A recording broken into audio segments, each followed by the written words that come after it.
This bomb will go off in 10 seconds. You're listening to the Pipe Bomb Podcast with Jaymes, Nick, Gigi, Josh, Sam, and Tom. Ring the bell. 1. Remember that bullshit last time that you left in for the show? Good, and I'm going to leave that one too. 1, 2, 3, go. Oh, wait, what episode is it? Is it 59? I think it's 59. One day this will work. Of course, yeah, it's 59. Okay, count me down again, but... Yeah. It's already recording, so you could just go. Oh, okay. I need that countdown, James. Remember what happened last time. All right, listeners. Nick needs his countdown. I'm the true diva at TPP listeners, so I need my countdown. How about Sam? You do it with me. A what? You count down with me for Nick. Okay. Ready? 3, 2, 1. Hello, everybody, and welcome back to episode 59 of the Pipe Bomb Podcast. I am here with my lovely helpers and assistants, Sam and James. How are you guys doing? Bitch, I am not your help, and I am not your assistant. You don't pay me. When's the last time? That's funny. I want to know when I collected a check from Nicholas Aiken. Girl, I'm poor. I don't have that chingle yet. Chingle, baby. Cameron chingle, baby. But anyway, I just wanted to welcome everybody back to another episode of the Pipe Bomb Podcast, and sorry for all of the Skype drama. Like I said, Skype is like the TNA of recording devices, and it just let us down again. So we kind of had. When did you say that? I said that on Behind the Shade. Oh, then just, if you want to go watch Behind the Shade, feel free to go watch that now that we know. Oh, good segue.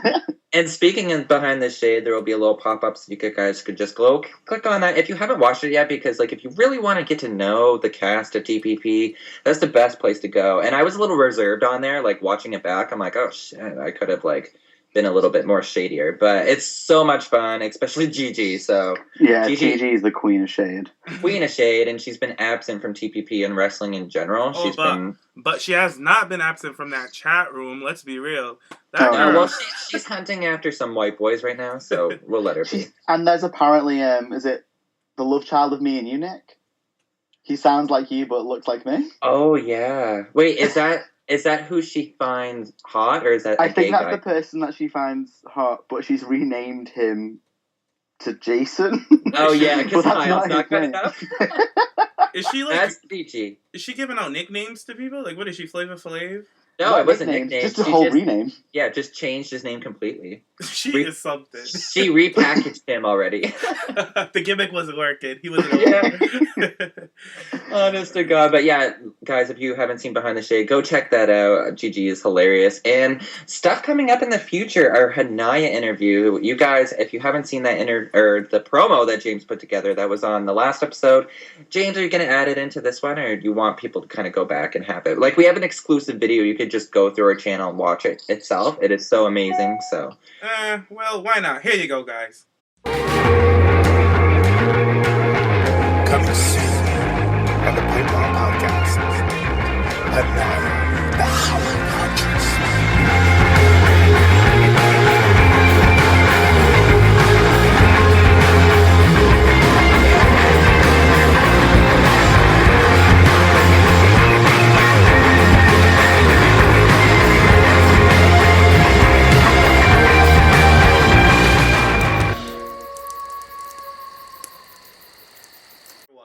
Oh, there it is. Oh.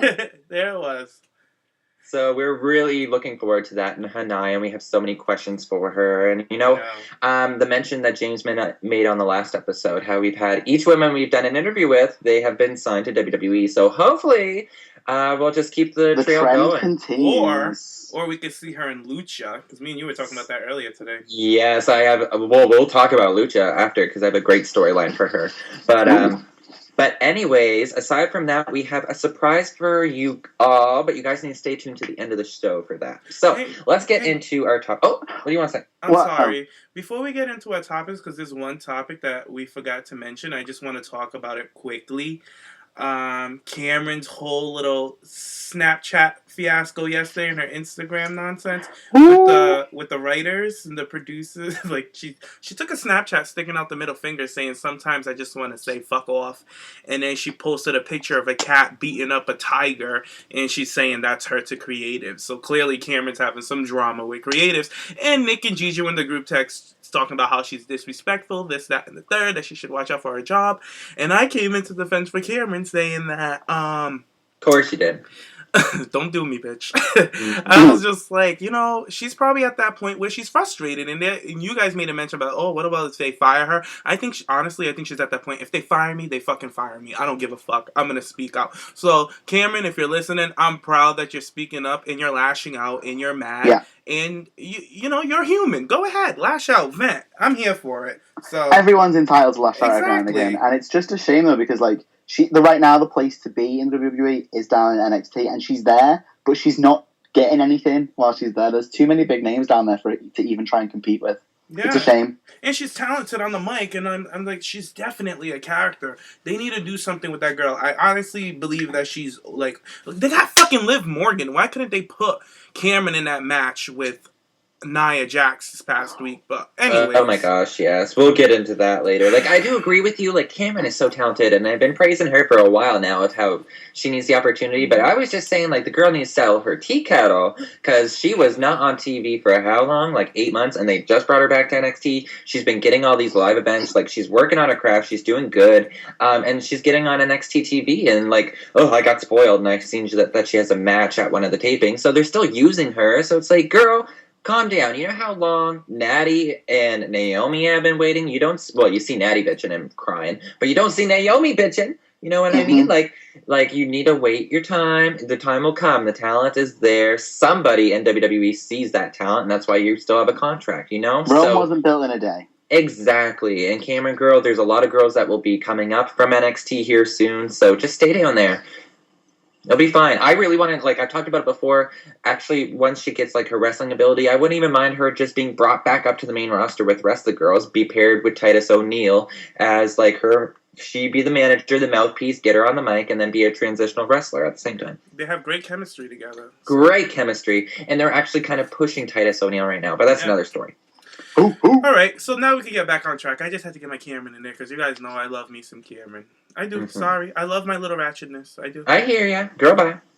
She's doing well though, because she was the lower, well, not only the lower, the lesser valuable Funkadactyl. She was. And Naomi's just copied her hair, so she's doing something good. I feel like Naomi has taken that hair like to another level. Mm-hmm. I think people are just saying that because it's Naomi. I feel like Cameron's hair is equally as nice.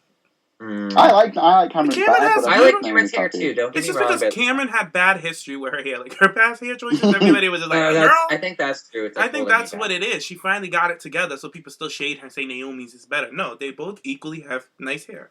It's just it. It's not a competition. Oh, okay. Never mind. So let's. I call that shade, Nick. This is what Gigi was talking about. I had an idea. I had like a story pitch idea, but it's like a potential spoiler, so I didn't want to say anything. So don't try me. Don't try me, girl. Excuse you. Okay, so let's get into Raw real quick. We are catty today. Let's get it going. Catty and sassy. What's happening with who wants to cover Raw? You. Yeah. Me? Okay, I'll cover it real quick. So let's just talk about Divas.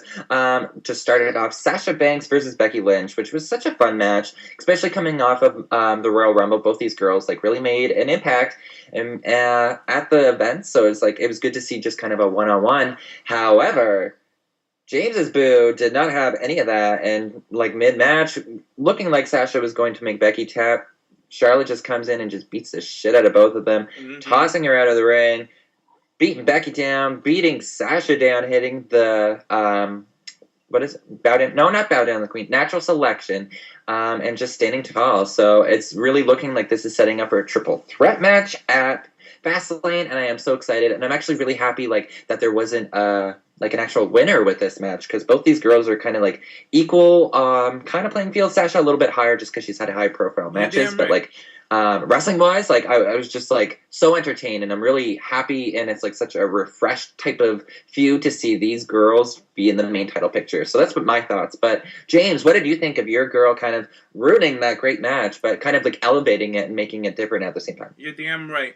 That's how a damn champion does it. Sasha interrupted Charlotte at the end of her match. But Miss Charlotte, the queen of divas, said, I'm going to interrupt the damn match, not after the match. She came in there and just started whooping on both of them. She commenced an ass whooping on Sasha Banks and on Becky Lynch. Sasha sold that beating well.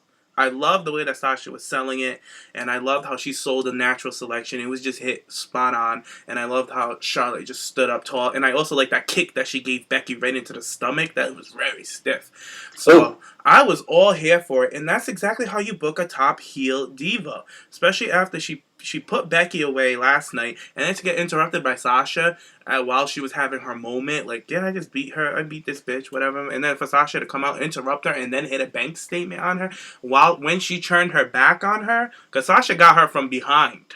She snatched her. Yeah, Sasha came from behind and jumped her. And so what did Charlotte do? She's like, oh, you want to do that? I'm going to come get you when you least expect it, when you're in mid-match. I think she put Becky in the bank statement, and then that's when Charlotte came running in. It was just perfect for me. The booking was on freaking point. Loving this feud. A lot of people have a lot of negative things to say about it, but I have nothing bad to say about this feud. There is nothing negative to say about this feud. Those people are just, my opinion only, but just like being stupid right now. Because we've been bitching about having these three girls, including Bayley, but Bayley's doing her own thing, up and actually being established in the main title picture, getting storylines, getting character development. What are people bitching about?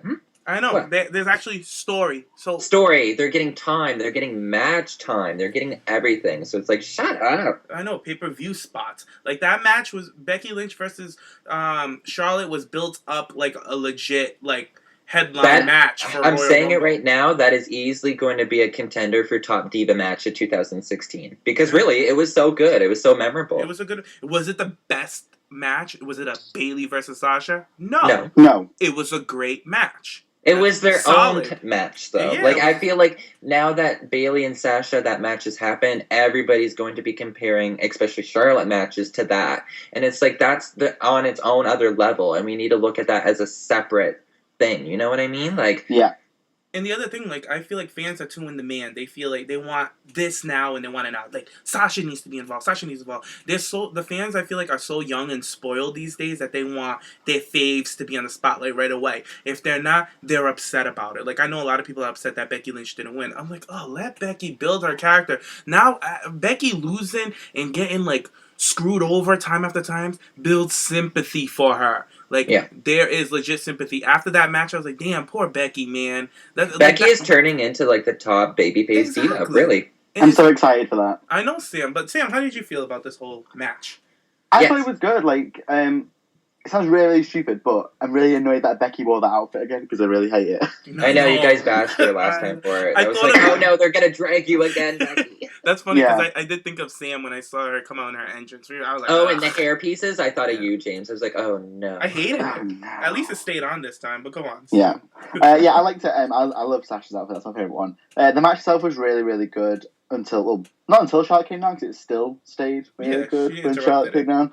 But, the best, like, my favourite part of the whole thing was, like, obviously Charlotte did that beat down on Becky after Sasha was out the ring, and then she sort of, like, turned around and gives, like, a little tongue pull kind of thing, and then Sasha was straight in on there. And I was like, yes! Oh, but Sasha came back after her? I like that, yeah. Yeah, and, it's really another thing that I enjoyed was that Charlotte kept the title on for a little bit, like, around her waist still as she was doing it. Kind of like a bit of dominance. I quite liked that. And then when she took it off, it was, like, in Becky's face, and she was like, you couldn't get this. You can't have this kind of thing. I like it. Yes, I love that, because that kind of really established how Becky's still in this feud. Like, even after she beat her, she's like, you want this, but you still can't have it. Like, I'm like, that was your best friend, Charlotte, you bitch. I love Charlotte. I loved it. It was great. Like, I'm loving the dynamics, too. And I'm also loving how we're having kind of a heel Charlotte, a newly acquired heel Charlotte, and the sassy, like, still heel Sasha feuding with Becky. It's like a tweener, isn't it? Very, very tweenerish. Like, she gets that face reaction, but she wrestles like a heel. It's like Kevin Owens, right? So yeah. So I'm loving it. I'm loving this. Charlotte's a full force heel now. Like, yes. Oh, yes. She's and the crowd is finally getting behind that. Like, she's still getting her woos with Flair, but that's fine because when he was a heel, he would get that as well. But the reaction, especially in Orlando and even in Miami, that they did on Raw, it was like, oh, they hated the girl. Well, but it helps, like, having a girl, like, such a baby face like Becky going up against Charlotte to try and make her the heel. It's working because Becky's doing her role in being the ultimate babyface of the Divas division right now. She's showing so much emotion too, which really is like establishing her as the babyface and kind of the underdog on the main roster. Like, Bayley was always the underdog in NXT, and Becky was kind of one of the top bitches. But now on the main roster, she's kind of like, you know, she's kind of down at the bottom. Even though, like, wrestling wise, of course not, but like character wise, I'm kind of seeing that. So yeah, it's good. I like it. I'm loving it. Good. Well, here's a little side note with Charlotte before we move on to Lana. Charlotte had an interview with Sam Roberts yesterday. No, it was today. It came up today. And Sam Roberts mentioned in the podcast after he finished up the interview with Charlotte that she's one of the most favorite people out of WWE that he's interviewed because she's very honest and she answers every question. She even answered the question about her brother, the whole storyline with her brother. She answered everything honestly. So I suggest listeners go listen to it. But one thing that stood out about me is when Sam Roberts asked her about her debut, and he's like, when you came in as a babyface, how did you feel about that? She's like, I didn't want to be a babyface. She said, I wanted to come in as a heel. She's like, because down at NXT, I was a heel. The only reason why the fans started cheering me is because they knew my work and they respected me. They didn't relate to me to cheer for me. And she's like, they just respected my work. And then for her to come into WWE just to be the tall blonde, and she's a Flair, and she's privileged, she's like, they're not going to like me. And if they want me to push over this Flair persona to get over to the level that they want me to, I have to participate in the Flair acts, what got my dad over, which was be a heel. So Sam Roberts asked her, were you, like, surprised when WWE did it? She's like, I was happy that they caught her loose. They were like, all right, you're going to go out with your dad this, that, and the third, and you're going to be a heel. And she's like, that's the best way they could have went, and she's so happy to be working with her dad. At first, she wanted to stand out from the Flair name, but now that they've incorporated her with her dad and all of that, like, she's loving it, and she's having a good run right now. And he was asking her about all the things that she's done. She's like, I haven't even took a moment to even sit down and think, because it's been go, go, go since she made it to the main roster. So it's a good listen. I suggest, and you guys know me, I'm crazy with my podcast, and I want to know if any of you bitches, listeners, that I told you guys about the Freddie Prinze Jr.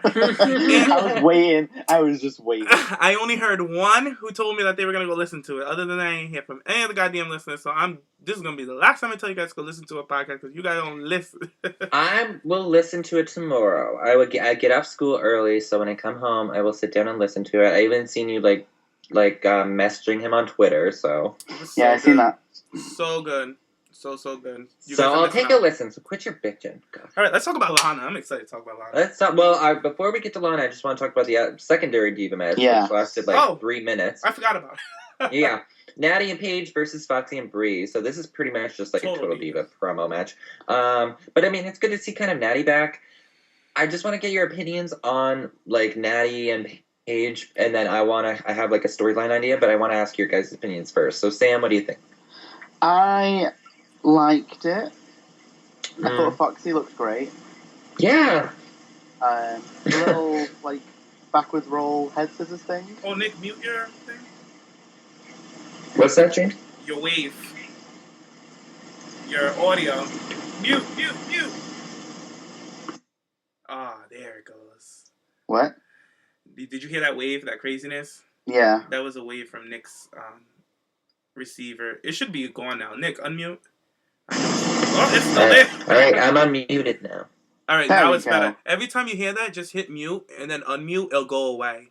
Okay. I'm starting to figure out Skype's ratchet ways, guys. We got this. Yeah. So anyway, that match I liked it. The little like backwards roll into a head scissor thing that Fox did. Yeah, I love that. I like that.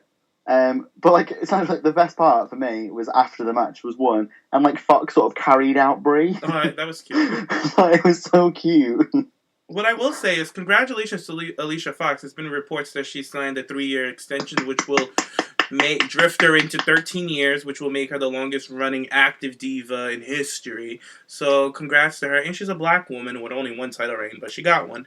So hopefully... Hey, she's the first African-American Divas champion. Yeah. It was like 4 weeks, but it was a good 4 weeks. It was fun. One of our loyal listeners, Shamir, he made a comment on Twitter. I thought it was so funny. He's like, I hope in her negotiations that she put in a title run. And then I was like, she better have. That would be the smart way to go in there. You got to go in with your boss pants on and be like, I better have a title run in these 3 years. But it's been said that she's very liked backstage. She's easy to work with. And a lot of the divas learn a lot from her. And she's patient training people. Because we all know Paige isn't patient. We saw what happened with her and Cameron. Oh, jeez, you ripped the girl's weave out. Yeah, so congratulations to Alicia Fox. And I just want to say that. Thank God, Alicia Fox, you listened to us and you started shaving your goddamn side of your head, putting designs in there. Thank you. And you look so much better. Like, stop trying to hide it. Like, I feel like she was a little embarrassed because we saw a clip of that on Total Divas right before I fell asleep. I saw her. I did. I'm not here for Total Divas and whatever. So I'm glad that she shaved the side of her head. I love the gear. The gear was cute, and Natty's hair looked cute as hell. And you know what else I noticed? All the divas were in black. Yeah, I noticed that as well. And I liked it. I was like, I like this. I didn't like Natty's gear, but I just don't like her anyway. I love Natty's hair. Her hair gave me thank God she doesn't have the like, I like the pink. It kind of makes her look edgier, but then sometimes I'm like, okay, Natty, we get it. Yeah, I think it's better that she let go of the pink. She looked youthful and young. Yeah, she did. I love it. I think she looked great. And didn't she? Oh, no, Paige got the win. She got the win with the the PTO. But overall, and another thing, I'm tired of Brie losing. Brie always gets pinned. Brie's jobbing. She is jobbing big time. And when Nikki Bella sidelined and Cena sidelined and Daniel reports going around that Daniel Bryan has been told that he's not going to be able to wrestle for WWE anymore. So I'm like, that's a rumor going on right now. So we don't know for sure. But I don't know if Brie's going to be in it much longer. Maybe she's just doing the job. I think Brie may leave after Mania, maybe. You know what? If she wants to leave, it'd be a good goodbye. You know, let's give her like a good, quick storyline on the way off. Yeah, not anything major because she had the biggest storyline of the decade with Stephanie McMahon. She's the only modern diva to wrestle Stephanie McMahon. Like that is an accomplishment. Yeah. So. And she had a WrestleMania match with her sister. So. Yeah, she had a Diva title run, and she has Total Divas, and she's very accomplished. So don't say. And she's a former Divas champion. So. It's funny. I had a listener send me a DM saying that they don't like how we bash the Bella Twins too much. I was like, I see. Yeah. I was like, we don't bash. I was like, I don't bash the Bella Twins. We're just very honest. I was like, the only one who bashes the Bella Twins is Gigi. Really? But they love Gigi, but she bashes the Bella Twins.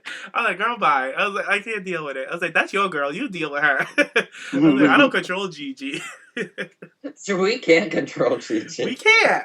Gigi is... You know what? We were going to do like a whole PG-14, and then we just realized that like, it's not possible. With Gigi, it's impossible. It's not possible. Like, even James and I, like, and Sam as well, like, we catch ourselves. We're like, oh, shit. Oh, God. This is too much. Until we start getting that chingle, then we'll work on it. Exactly. And you know what? Our fairy godmother, Alundra, told us to keep it and fuck the haters. Yeah. So. Alundra told us to keep it raw and real, and that's what we're going to do. We're going to listen to our Hall of Famer godmother, Alundra Blaze, the number one. And listen to Nia as well, because she's been showing us a lot of love lately. Oh, my gosh. I love Nia. I love her, too. She's awesome. I had a dream about her and Eva last night, that we were like a 3-way tag team. And so I felt the need to tweet her and tell her, and I was like, we'll get matching t-shirts. She was like, okay, get on it. So thank you, Nia. We love you. Yeah, she's awesome. Oh my God, Nia and Eva are so sweet with TPP. And Asuka. And Asuka. Oh my gosh, yeah.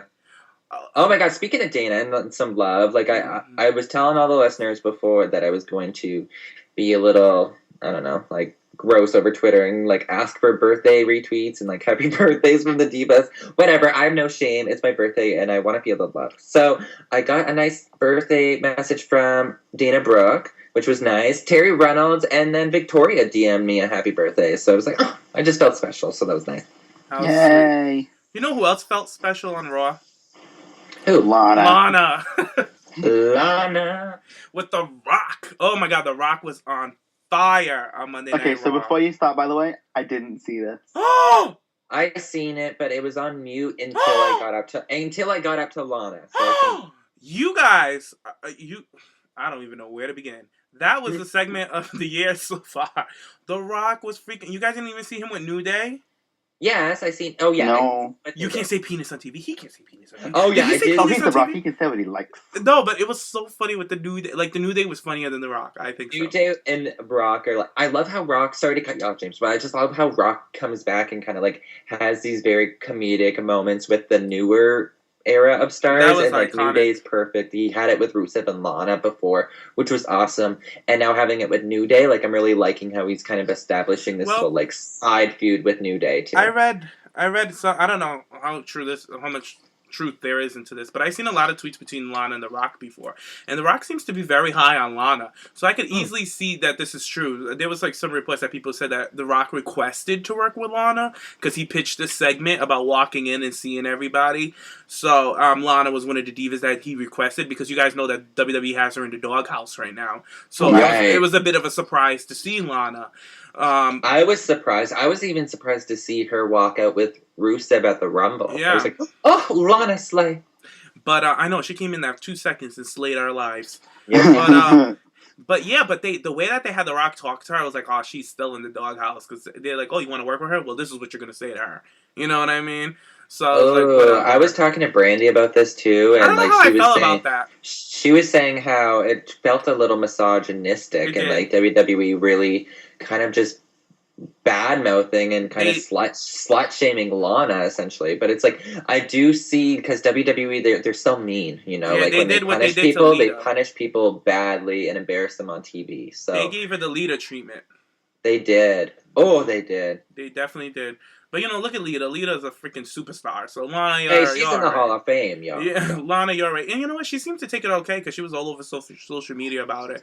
And she's like that The Rock is, like, on her dick or whatever. Like, The Rock. Right, yeah, they're fine. But, I mean, it did kind of, like, it was nice to see Lana backstage, you know? She looked hot. I love her hair. She looked hot. I love the hair down.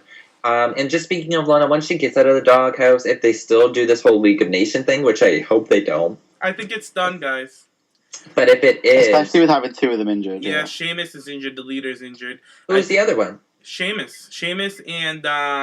Baron. Whatever his name is. He's injured? Yeah, he has a neck injury or something like that. Like he hasn't. That's why he wasn't in the Rumble. Oh. Because I forgot he was injured, and I was thinking he was going to be number 30. Because I haven't seen him yet. He's injured, but he's still touring. So you'll see him like backstage segments and stuff like that outside, but he's not wrestling. It's nothing serious. I don't think it's anything serious. But well, if they do, like, since Sheamus is out now, if they do kind of keep Alberto and Rusev together and have Barrett on the outside, I really just want them to, like, add Lana in there. I mean, she adds another nation to their group, and just have her kind of be on the mic. Like, stop punishing the poor, beautiful thing. Well, I like the idea of Rusev and Alberto Del Rio, because they look good together. Exactly. I feel like, and that would be kind of a fun tag team to go in the division. No, they're single stars. They shouldn't be in tag teams. That's my issue. This is a group with like a bunch of talented men that should be stars, not in a stable at all. Like Alberto Del Rio, WWE has no clue what to do with him. And then Rusev, they had him on a great run, and now they have him in some shitty ass faction that nobody really cares for. I just can't. It's mad to see him go from being this big dominant force of last year to just crumbling. I'm ready for him and Lana to take back their throne and keep crushing. That's what I'm ready for. Crush him. Crush. So what else we got? Yeah, let's move on to... Well, the Fastlane main event was announced. Roman versus Dean versus Lesnar. Let's just make a quick mention of this and move on to NXT. Right. I think it's kind of like a fun main event, but it was giving me a lot of vibes of last year with Roman. I'm not mad at it. I'm okay with it.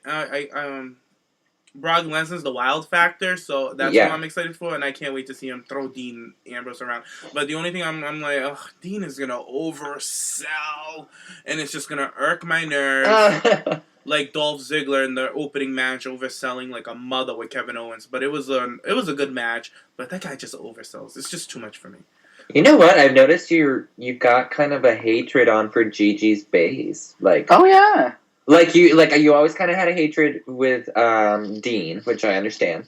But then like the Ziggler thing just kind of slowly started building. Because I started to get bored with him. I'm getting very. He needs bored something with him. to do. Actually, I'm kind of bored of him myself. Yeah, he needs a haircut. Yeah, I was just gonna say that. He needs a haircut. Like, I understand, like, before he said that he looked like Evan Bourne when he dyed his hair black and cut it short, so they said that he looked like a twin of Evan Bourne or whatever. But I'm like, you need something. Wishes. You need something, Dolph. And then for people to be like, oh, give Dolph a shot, give him a chance, it ain't gonna happen. There's Finn Balor, there's Sami Zayn, there's all these guys coming up. Dolph's and good segue. Sorry, I know you could just bash Dolph all day, but speaking of new guys, AJ Styles, I just want to make a brief mention of him. He had a match against Chris Jericho. Awesome match. On Monday. And it was pretty entertaining. The beginning, it felt like it was the first time these guys worked together, so it's like I was kind of just really watching intently, and there was like a kind of like couple miscues here and there, but aside from that, it was great. Like the finish was really awesome, and like I'm excited to see what they're gonna do in the direction with AJ on the main roster. How do you think it's gonna go? How would you book it? How would you myself? Well, I was talking to James about this a while ago. I thought he was going to go in NXT, but now I kind of understand. Like, I was listening to the show with Brandy that you did, like, your guys' second part afterwards, and it's like, wow, he's been wrestling and pulling matches out like that since 2006, so it's kind of understandable why he's main roster. I was like, okay, I get ya. So, if Sami Zayn doesn't come up to the main roster, and he is kind of the main feud with Balor going into Dallas, I feel like Kevin Owens and AJ Styles should have a match at Mania.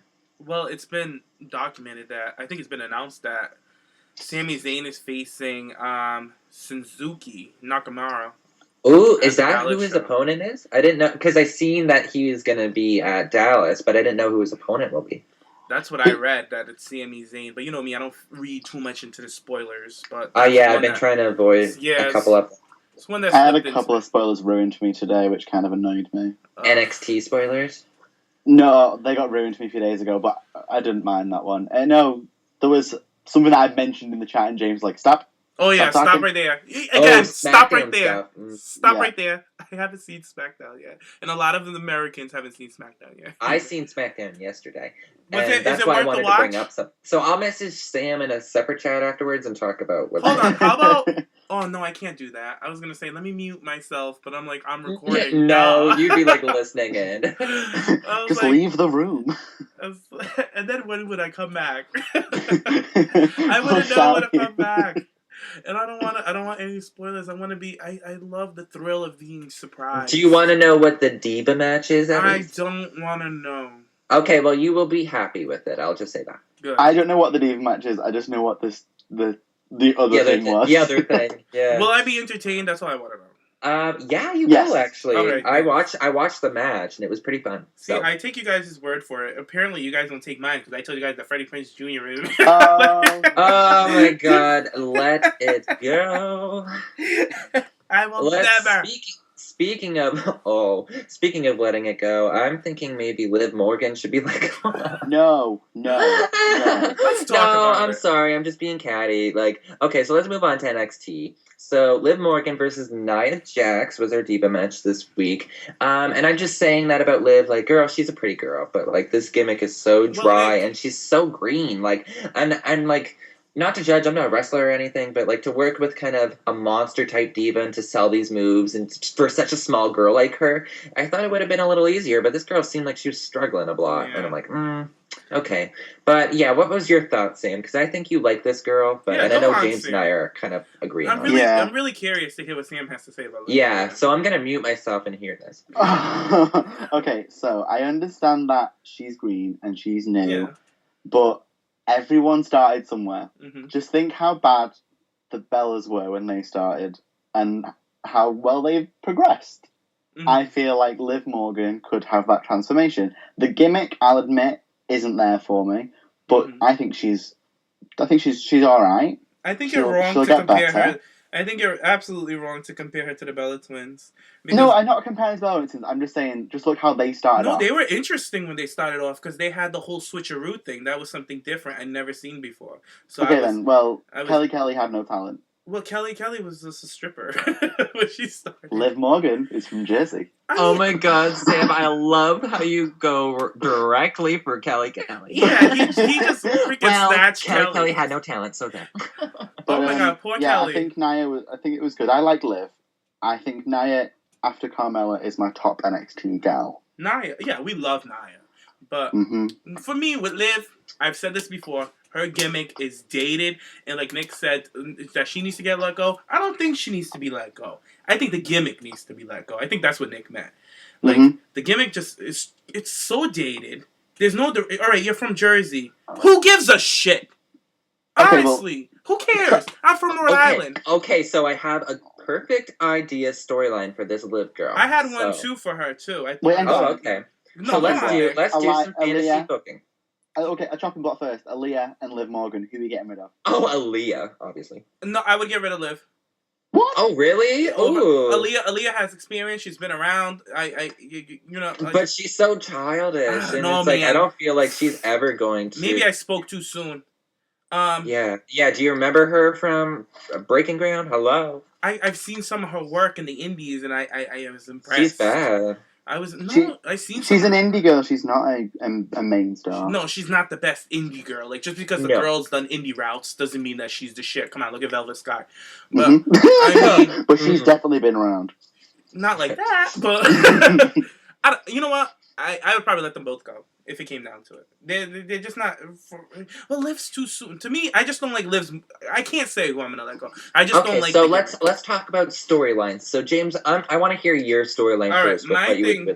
All right, looking at her and hearing that accent that was so forced and fake, I was like, why can't she do something with Carmella? I was like, she could be like Enzo's new chick or something. That Carmella. Yes, I brought that up like a year ago. But really? Yeah. Yeah, I don't remember. What did you say? Oh, I said like they could just how to like introduce her and could be like she could come in and be Carmella's like friend or something or cousin. Like Italian cousin, like, oh, that's my cousin. Right, and then Enzo could kind of start like having feelings for her, and then Carmella could be like, "Oh my God, I'm not getting that attention from Enzo anymore." Like, yeah, and then there could be a situation where her and Liv, and then that's what I thought a while ago, but what was your thing? What was mine? Oh, so mine is Elias Sampson, right? Mm-hmm.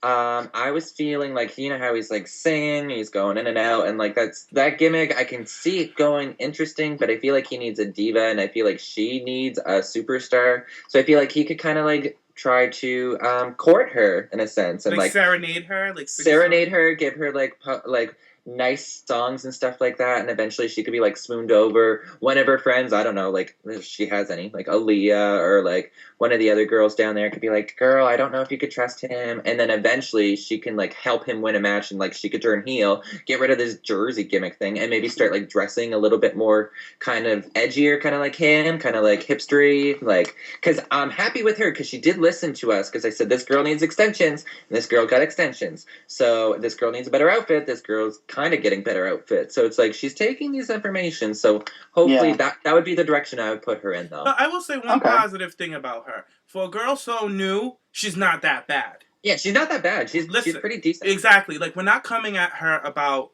her ring ability at all, because I feel like for a girl so new, yes, like, very good, you show progression. Right, my letting it go joke, like, I was just, like you mentioned earlier, James, it was just about that gimmick. Like, yeah. I wouldn't let the girl go out of her contract, because like Sam said, she's so new, it's like, I can't judge upon that. Yes, so. Good. Yeah. I would I'm not that shady, come on now. I will, like, if you're for booking her, just think Alexa Bliss was really good, and then you put her with Blake and Murphy, and she kind of established herself. Yeah. Right.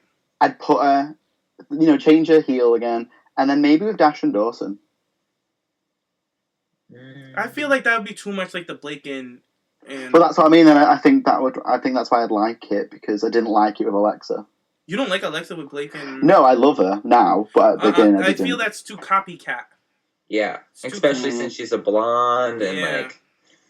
And she needs to be in like a managerial role first, though. Yeah, I feel like Elias Sampson, that's my kind of thing for her. I just don't. I'd rather see Elias Sampson with somebody more vulvacious, more like you know who I'm leading to, like a bad like girl. a Billy Kay. Billy Kay. Miss Billy Kay, like something like ooh, Billy Kay, play his guitar to Billy, and then you see the camera go up from her legs to her arms. You know what I mean? Like a nice sexy shot of her, and then you see him in the background playing his guitar. I see that for Billy Kay. This girl is too cookie cutter girl next door. I feel like WWE and NXT does not have that girl next door American girl. They have Bayley. Everybody loves Bayley, but they don't have that Tori Wilson girl next door. I was getting Kelly vibes from Liv when she was getting choked out by Nia. Like I was like she's like the little screams and stuff, and like from afar she looks little Kelly vibes. So she I can't see that all American girl type of smiley Kelly 2.0 type thing. So I am. We go back a little bit when you talk about Billy Kay. Then I'm waiting for because she's been on the live shows with is it Sylvester LaForte? I'm waiting for that to be brought up to the main show. Yeah, me too. Incredible. But since we're talking about the Nia Jax and I forgot her name, Liv match, Eva Marie. Girl, yes, queen. Yes, queen. I like that they say that. I like how they have that friendship between each other. Eva, your entrance is a little awkward. Eva, I need you to work on walking on that heels on the ramp and stop being afraid of falling. You'll be alright. She's a former model. You think she would kind of be like, that's the most confident she's in is her heels. She didn't do a runway. Those are the girls who know how to walk in heels. But then wear shorter heels. Like her heels are like 6 inches. But I understand you want to look hot. But she needs to... her posture. Eva, work on your posture, please. That's my only thing with Eva. She needs to work on her posture. Because her shoulders seem to come forward a bit. You know what I mean? It's very awkward. And I want her to switch up her hair a bit. Put some curls in your hair. I'm tired of your hair to the side, Eva. You have great hair. Let's start using it. Like you have... red fiery hair. Curl it up. Remember Maria Kanellis used to have... Maria still has the best hair in the business, period. Mm-hmm. You know what I would like to see? Like a high-up ponytail for Eva. Yeah. Eva like what I'm having right now in my hair. Yeah, you look flawless, Goosey. I've got a high-end ponytail right now.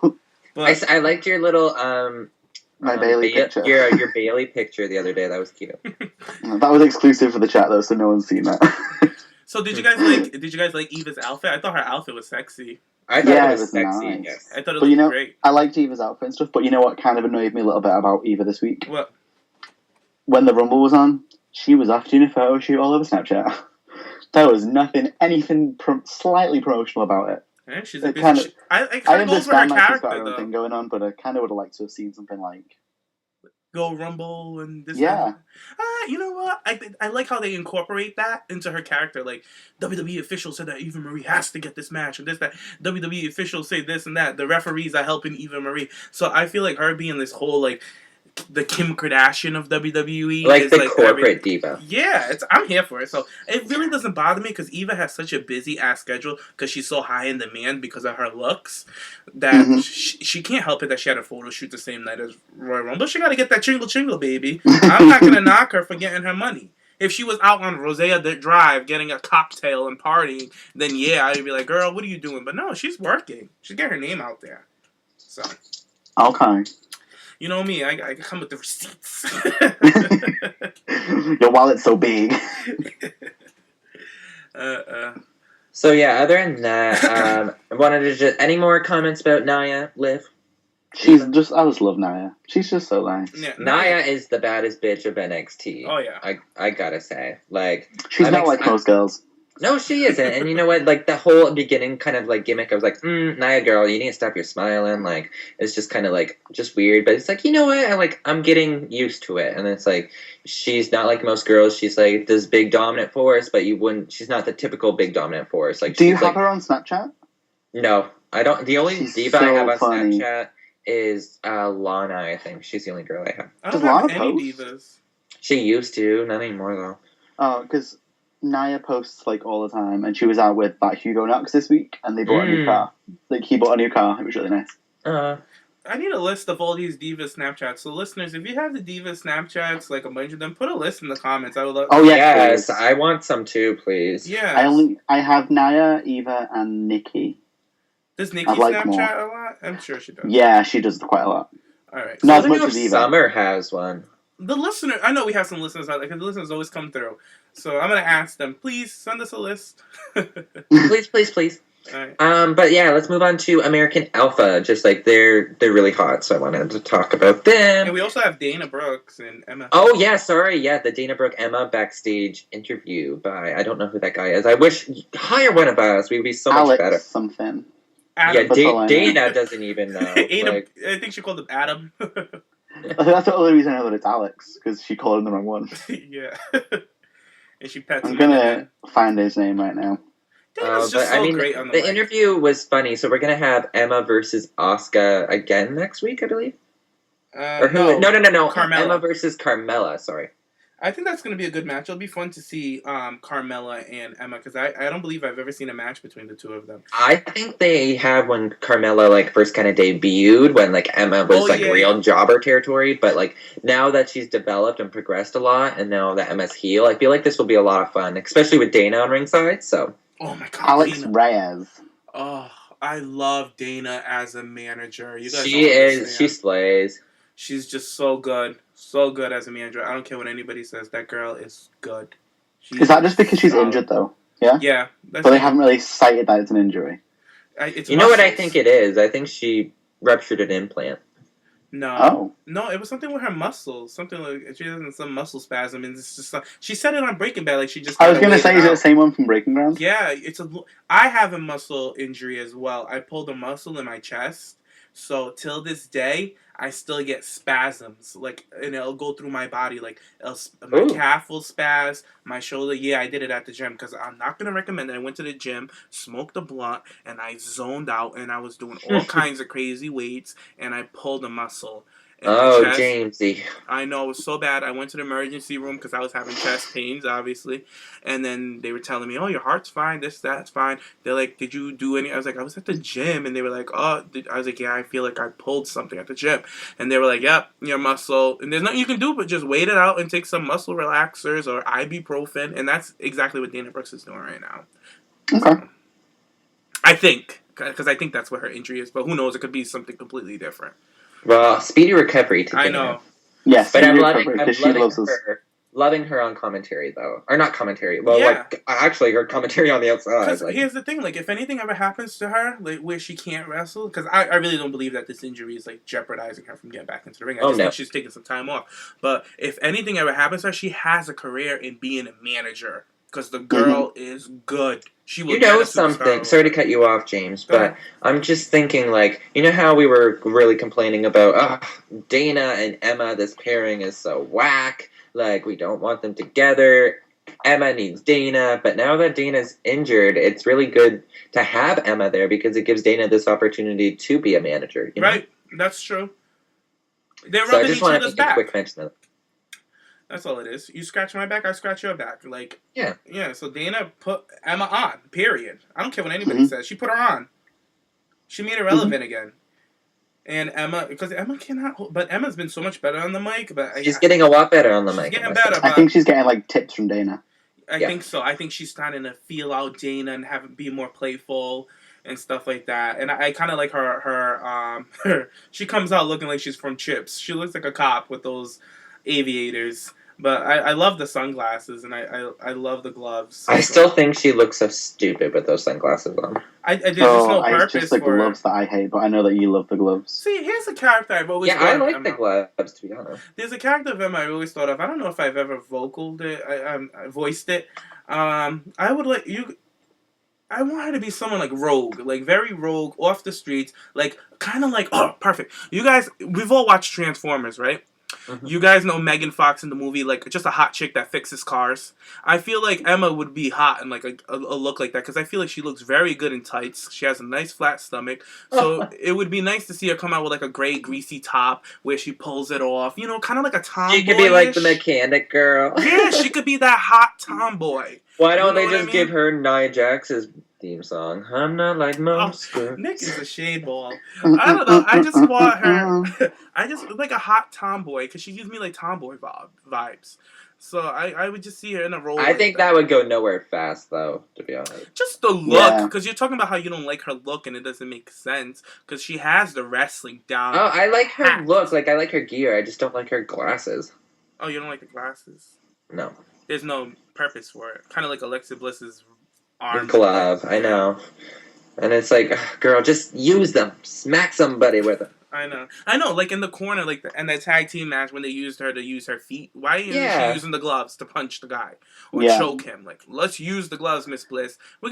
Listeners on Twitter, tweet this part to freaking Alexa Bliss. Use your glove, Miss Bliss. Use your glove.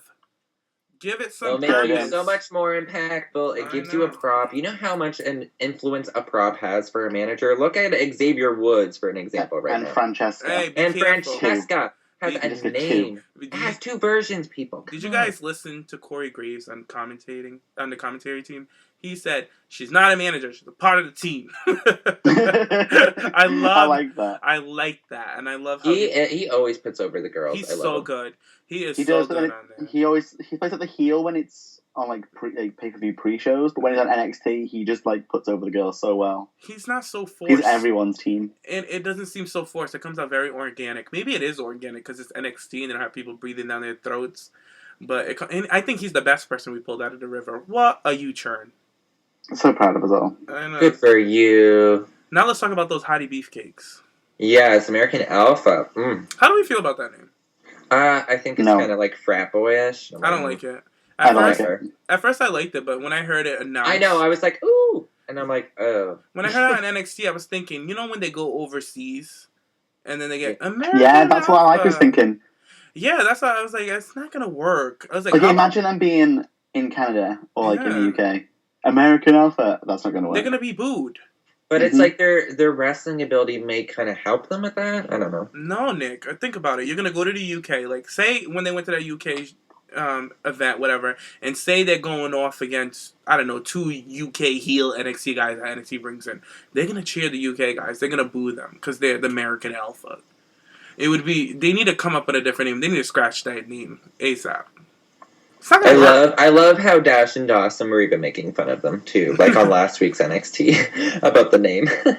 I love Dash and Dawson. I love those two. What is it? Fists, no hugs, or something like that. All fists. For Dash and Dawson? Yeah. I can't think what it is. Something with fists. They can fist me. Yeah. Dash can. Ave Maria. I feel like you would go with Dawson too, Sam. Don't play me. No. Yeah. Dawson looks like my dad. Listen here, you go after Tommaso Ciampa, you would definitely go after Dawson. And as of late, Eli Drake as well. I think Eli Drake is creepy hot. Yeah, that's why I like him. He is. What? I said I don't know who he is. Oh, please. He was Deuce and Domino, and he was Tim Snooker for a bit, but he's in TNA now, and he's like had a revamp. Ew. Wait, Elias. I thought you were talking about the guy from NXT, the new guy, the Drifter. Elias Sampson? No. He doesn't like him. What's the Drifter's name again? Elias Sampson. He's creepy hot. That's the one I was thinking about. You creepy. said that he kind of looks like Sandow. That's who I was thinking Liv would go with. No, he's creepy full stop. I kind of like creepy, quiet. Girl, you're going down the Gigi route. Settle your teeth. Yeah. No, I don't. I want them killing bitches. Like, do you want Ted Bundy next? You send him your way. I think Jeffrey Dahmer's a little cute. He kind of looks like he really is. He really is. We already discussed this. Do not get into this again. He looks like Diplo. That's why Gigi. There you go. Makes sense. Alright. I think that's it for NXT, isn't it? Yeah, that's good for NXT. Asuka, they had a cute little promo, so I think she may have a match next week. So that should be you won the triple threat, by the way? Oh yeah, I did. I turned it off by the time it was triple threat. I switched over to NXT or to SmackDown, so I don't. There was no winner. I watched the match. The match was good. I think this was what's his name? Baron Corbin. I think this was his best showing to date. Corbin. He did all right. Yeah, but there was. I guess they both submitted him out. Like somebody had him in the Sami Zayn and Samoa Joe. Yeah, and then Samoa Joe put him in the crosslock, in the crossface. So he was in the crossface and a cloverleaf. Oh, they both won, right? Yeah, so he tapped. So now there's they don't know who won, and then William Regal came out. So there's this big whole dispute. So they don't know who's going to be the number one contender. So did they have a match next week against each other? They didn't announce anything. It just went off air, kind of like a cliffhanger. I kind of liked it. It was it was different to end the show. It's very different. So I wasn't mad at it. Okay. Mm-hmm. Mm-hmm. Okay. I do know next week Finn Balor versus Apollo Crews again, just non-title, so that should be fun. That's cool. Doesn't Apollo say doesn't he say he wanted? Yeah, he just called him out. He's like, you know what, like my last championship match got interrupted, but like I feel like I'm on your level. Like I don't want a championship match. I just want to prove to you that I could beat you. I love that because it's not just a random match. Yeah, it's just like it gives a purpose. It's kind of like old school wrestling mentality. It's good. It's good, and I can't wait to watch that match. I kind of miss Finn. I miss him. Yeah, where has he been? You know what I've noticed? I missed that cake. You know, you sound like Megan. You know what I noticed is that him and Bailey, they're not on every NXT, and I think they're kind of using them only for like big shows. You know what I mean? Because they don't, and then they record all these shows like what in 2 days they record all these episodes. I think they've recorded NXT up till like March by now or something. So yeah, the end of March. I just realized that we had these. There was two things. Alex Riley returned, didn't he? Oh god! But next week, Asuka's match is. Do you want to know who it's? You know, no, I don't want to know who it's against. No, I think. Well, you'll like. Yeah, you'll like it, Nick, James. All right, who is it? Santana Garrett. Yeah. Really? Yeah. She's back, James. Hold up. Yeah. She's not signed. She's just in as one She's of the. just in as like an enhancement talent. Enhancement talent, yeah. Okay. We've got her and I think there's Mary Dobson's coming up in a few weeks as well. That's cool. I think Deanna got brought back again too. That girl's being all over the place. And that's good. That's good. Definitely good. Good for her. We may need to reach out to that girl soon. You know what? I do want to talk to her because she's very smart and she's very pretty and she's a good worker and I see a bright future for her. And a lot of people are talking about the guy who trained her. I can't remember his name, but Robbie Brookside. Yes. And he's very respected. So for her being trained by him, like a lot of people see, like that's very good. So I'm not too familiar about his work. I don't know. Call me crazy. I'm sorry. I'm not. But I like her. I don't know. I know I'm her surprised work. He even got that name. I know Deanna's work. I've been watching her work. I've probably seen every match of hers that's been televised, and I'm impressed. I've seen a lot of her Ring of Honor stuff. Some other matches. Her and Mandy have put together, like Mandy Leon. I'd love to talk to her. Maybe we should reach out to her. She showed TPP some love too. She really has. Yeah, but. We gotta get it cracking. But yeah. Speaking of indies, let's move on from WWE. We have some other things. We've got TNA to talk about. We got Lucha to talk about. So let's get it rolling because we're rolling into we're about to make a full hour into the show. So let's get it cracking. Oh yeah. So let's just briefly go over TNA and get that right out of the way. Yes. So Awesome Kong basically dragged Velvet Sky, which was nice. And then like the beautiful people. Or no, sorry. The Dollhouse were like attacked or whatever, and then Madison Rain came down, like beat them down, but then they like put her in like this little chokehold thing and like watched Awesome Kong like squash Velvet. So I was like, okay, right on. And I'm just really liking Awesome Kong's speaking role in the Dollhouse. Like after all these years, she's finally getting mic time, and like she's so fun. Like I'm loving Awesome Kong. She's probably like my favorite knockout. Can you imagine an Awesome Kong like that to come in and replace Sasha and Team Bad? Everything. Did you hear what the commentator said about Velvet Sky? Yeah, they're like, is this going to be the last time you see her? And I'm like, I hope so. I don't know. A lot of people are so tired of this Miss Velvet Sky. I never pay her too much mind. I just don't care for her. She got so much hate after her transphobic stuff. Apparently. On Twitter. And now people just drag her. And then like the whole Bubba Ray stuff. Like that's been so fun over the past couple days. You know what, Bubba Ray? I got to bring out Bubba Ray real quick. Bubba, want to drag him? I'm going to give him a quick little dragon. Sure. You look like a damn fool sitting here on Twitter defending Velvet Sky. I understand that's your new side pussy or your main. Like I don't know what she is to you. Whatever. Ooh, I should have never. I feel so ratchet calling her a side pussy. Anyways, it's she true. Probably is. It's probably accurate. He probably loves her. But anyways, don't worry, we won't tag them. We're not that ratchet. You look so ridiculous on Twitter. Fighting about what fans are saying about your girlfriend being terrible in the ring and that they don't want to see her in the WWE. Why are you fighting with fans basing their opinion on social media about a public figure as your girlfriend, Velvet Sky, who they are absolutely right. She does not have the chops to make it in WWE. I'm sorry.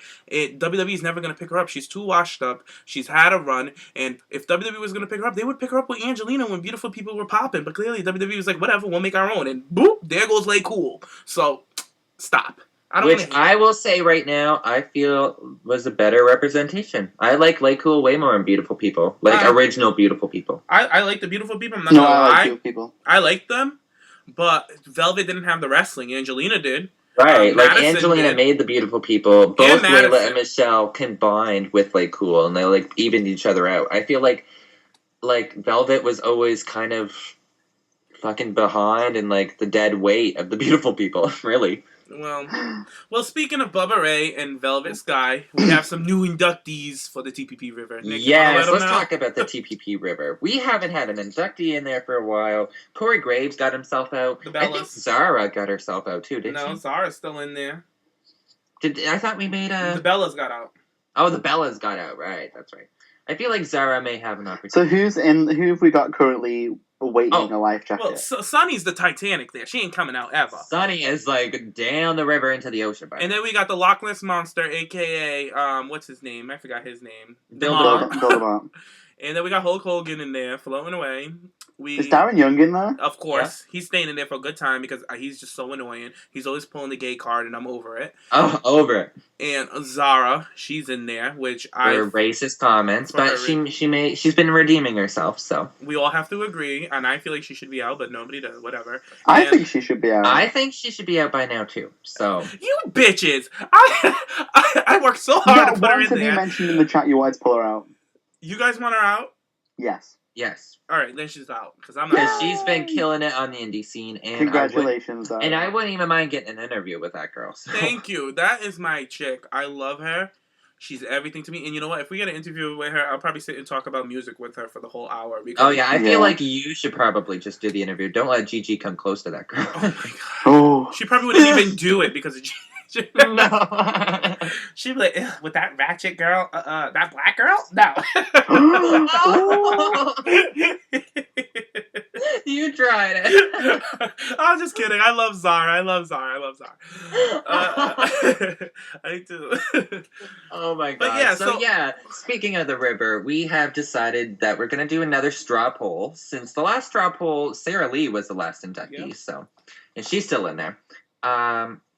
So we have 3 more inductees, potential inductees. So you guys can vote. The little straw poll will be in the description below. So we have Bubba Ray, we have Miss Velvet Sky, and we have Havoc. So this may be kind of out of the blue. Sam does not agree with this. If you could come up with a better choice, then...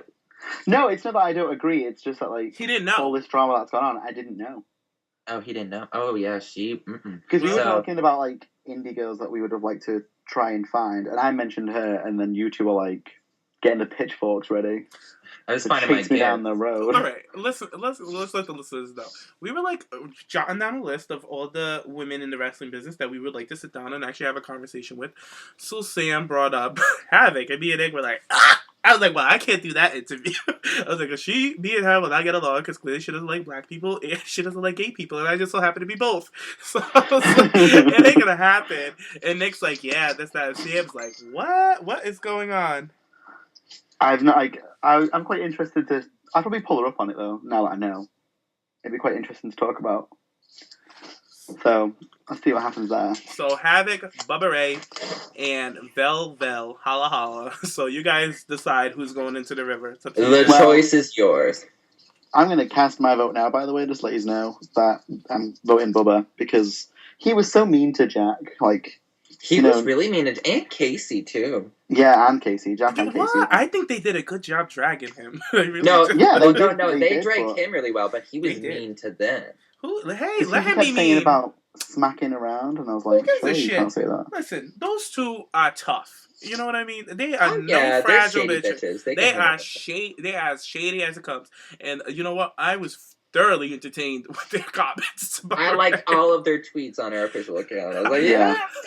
It was a good kiki, and they got me through work, and it was fun. And we were in the chat room like, did you guys see what's going on? It was a good Kiki, so I was here for it. And all the memes, oh my god, the memes that came out. Somebody put a GIF together with Macaulay Culkin holding a picture of Professor Sky. Oh yeah, I seen that. You know what? I think I did like it. So you guys, I'm gonna put it on the official TPP Twitter so you guys can see it tonight. Hilarious. It's like one of those old ratchet photos of her.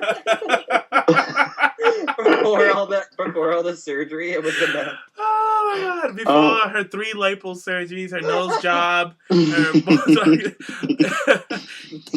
yo, that was. That was almost as good as the bag of grapes joke, Sam. You know what? Right, that came up on my time hop. It's been like just over a year since we mentioned bag of grapes. Bag of grapes. It's been and a I year. still stand by it. Bag of grapes has been made. It's been over a year since you said that comment. Yeah. We've been friends for almost 2 years now. Oh. We've been a familia. Huh? Almost 3 years. I said we have been a familia. Yes, we Well, are. I started speaking to you two just after Mania 30. Yes, it's almost 3 years. Wow. Mm-hmm.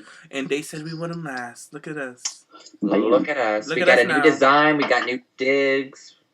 I know, and we got interviews coming up, and we have ourselves a new segment on TPP. We're going to be talking about one of the greatest wrestling promotions out there right now. But before that, I know Sam has something to tell us. I've just seen a bit of wrestling news online. What? And it was a few days ago, and I can't believe I only just noticed it now. But Stardust tweeted that Stardust is coming to an end. Oh yeah, I've seen that a while ago. He's changed his background, he's changed his profile back on Twitter to everything's all black. What do we think is going to happen? I think it's a work. Do you? Yeah, just. I think nothing is going to happen. Yeah. Oh, I think that it's going to have some sort of meltdown and become Cody again. I thought you were going to tell me that he's Quentin. No, I thought that's what the account was at first, and then when I opened the link, it wasn't. And also, Josh has been quite humble about what he said on Twitter. Josh. Yeah, tough Josh. I do. Oh, he should be. Actually, I'm gonna add a forward option. Yes. I totally forgot I don't think all we can his add drama. No, don't even put him in the thingy. Just throw him straight in the river. Oh, can we just put him in? Yeah. I feel like the rest of the cast would agree. After him calling out the social jobbers and stuff. And, granted, they are jobbers. So, but if you're under a company, especially being so new in development and calling them out on social media where the rest of these wrestlers follow you, you're just a dumbass. Exactly. And Kevin Owens told you, and Goldust told you, You know everybody. what? He's definitely going into the river. Because you're not even at the level to even be a jobber, you dumbass. Exactly. They just brought you in through a fucking reality show where you had to fucking run into the water and go grab a championship at the fucking other side of the lake. You haven't put in the time, you haven't put in the mileage, you haven't done anything with your body to sit there and call out other people on TV. You tall, dumb, goofy dumbass. Lanky Chewbacca fuck, why, you are a mess. Why would you do that? And you know what? I made that noise. And kudos to freaking Kevin Owens for pulling you out of line and putting your ass together. Dragging him. Kevin Owens is going to be a locker room leader in a couple of years. Everybody's going to respect that man because all the fans fucking respect him. You can put him out there, call him a heel, call him a babyface. The fans respect him. And the people I'm getting I know this may be a little soon, but I'm getting early Undertaker vibes from Kevin Owens, locker room leader style. Oh, hell yeah. He just, the way he carries himself. And then to have this freaking tall jerk off, you know what? He's not even going to last. I forget who said, somebody said that on the podcast.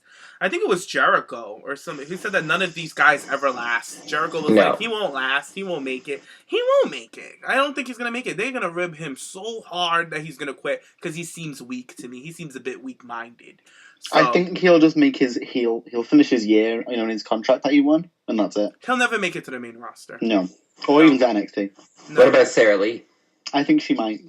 I think she'll be a surprise. I think she has an opportunity. So the girl's got her hair together, I will say. That hair is a mess. Her walking skills together. Girl, even Marie need walking lessons. The girl tripped down the steps after doing a promo.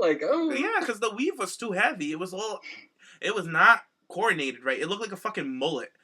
Girl, bye. No, she fixed it now. I've seen her recent photo. I don't know. You guys know I don't check for Sarah Lee. The only Sarah Lee I'm checking for is the Bake Good. I don't follow the girl. I seen it on I guess her and Athena are really good friends. What? Yeah. She has Twitter? Yeah. I thought she think she deleted her follows Twitter. me. Didn't she delete her Twitter or some shit? Like, fans were like so bad that. Anyways, I'm so irrelevant when it comes to her. Anyways, let's move on to some good shit. I don't follow the girl. I just seen photos because her and Athena are really good, like traveling buddies and friends. So I mean, that's good for her. Those two and Asuka, the three of them. Oh, yeah, and you know why? It's because they're all new and they all came in together. That's the only reason. But once they fucking stop making them rounds, forget it, Sarah Lee. You'll be left in the dust. Yeah, I know, but that's good for Sarah Lee to kind of like have those girls to maybe be by her that's why side. they put her with them to travel with them so they can speak some sense into that dumbass. But anywho, I'm being so. So Josh is in the river. Good for him. All right, bye. It's drowned. Drowned. Oh. Okay, so now let's move on to our final segment because this is going to be a long one, and I'm excited for it because I've been wanting to talk about this promotion on this channel for so long. Yes. But I'll just pop in when I can. Yeah, and a lot of these bitches haven't watched it. It was just been myself from the very beginning. James then got himself in. Gigi decided to join, and now Sam has joined. So I'm so excited. Let's talk about Lucha Underground. And Lucha Underground Season 2, the debut episode was last night. And, I don't even know where to begin. I can begin. Yeah, you started off, James, because I'm so excited. Oh. All right. If you guys never watched Lucha Underground and you're curious about it, let me tell you one thing. It is not WWE. It's not TNA. It's nothing like you've ever seen before. If you really want compelling storylines to go with your wrestling, this is the show to watch. So Vampiro, who used to be a vampire in WCW, his whole gimmick is this whole vampire, post-apocalyptic type of character. And it's a TV show. They very want us to suspend our beliefs and believe in magic and all that. It's a TV show. It's not a wrestling show. It's a TV show. Yeah, there's a lot of magic. There's a lot of kind of it's great. Brought back to life, dead people. I haven't come across anything like that. I'm only not yet. It gets pretty crazy. Trust me, Sam. They with the whole beginning, because you're in the beginning stage, they slowly introduce you into their world.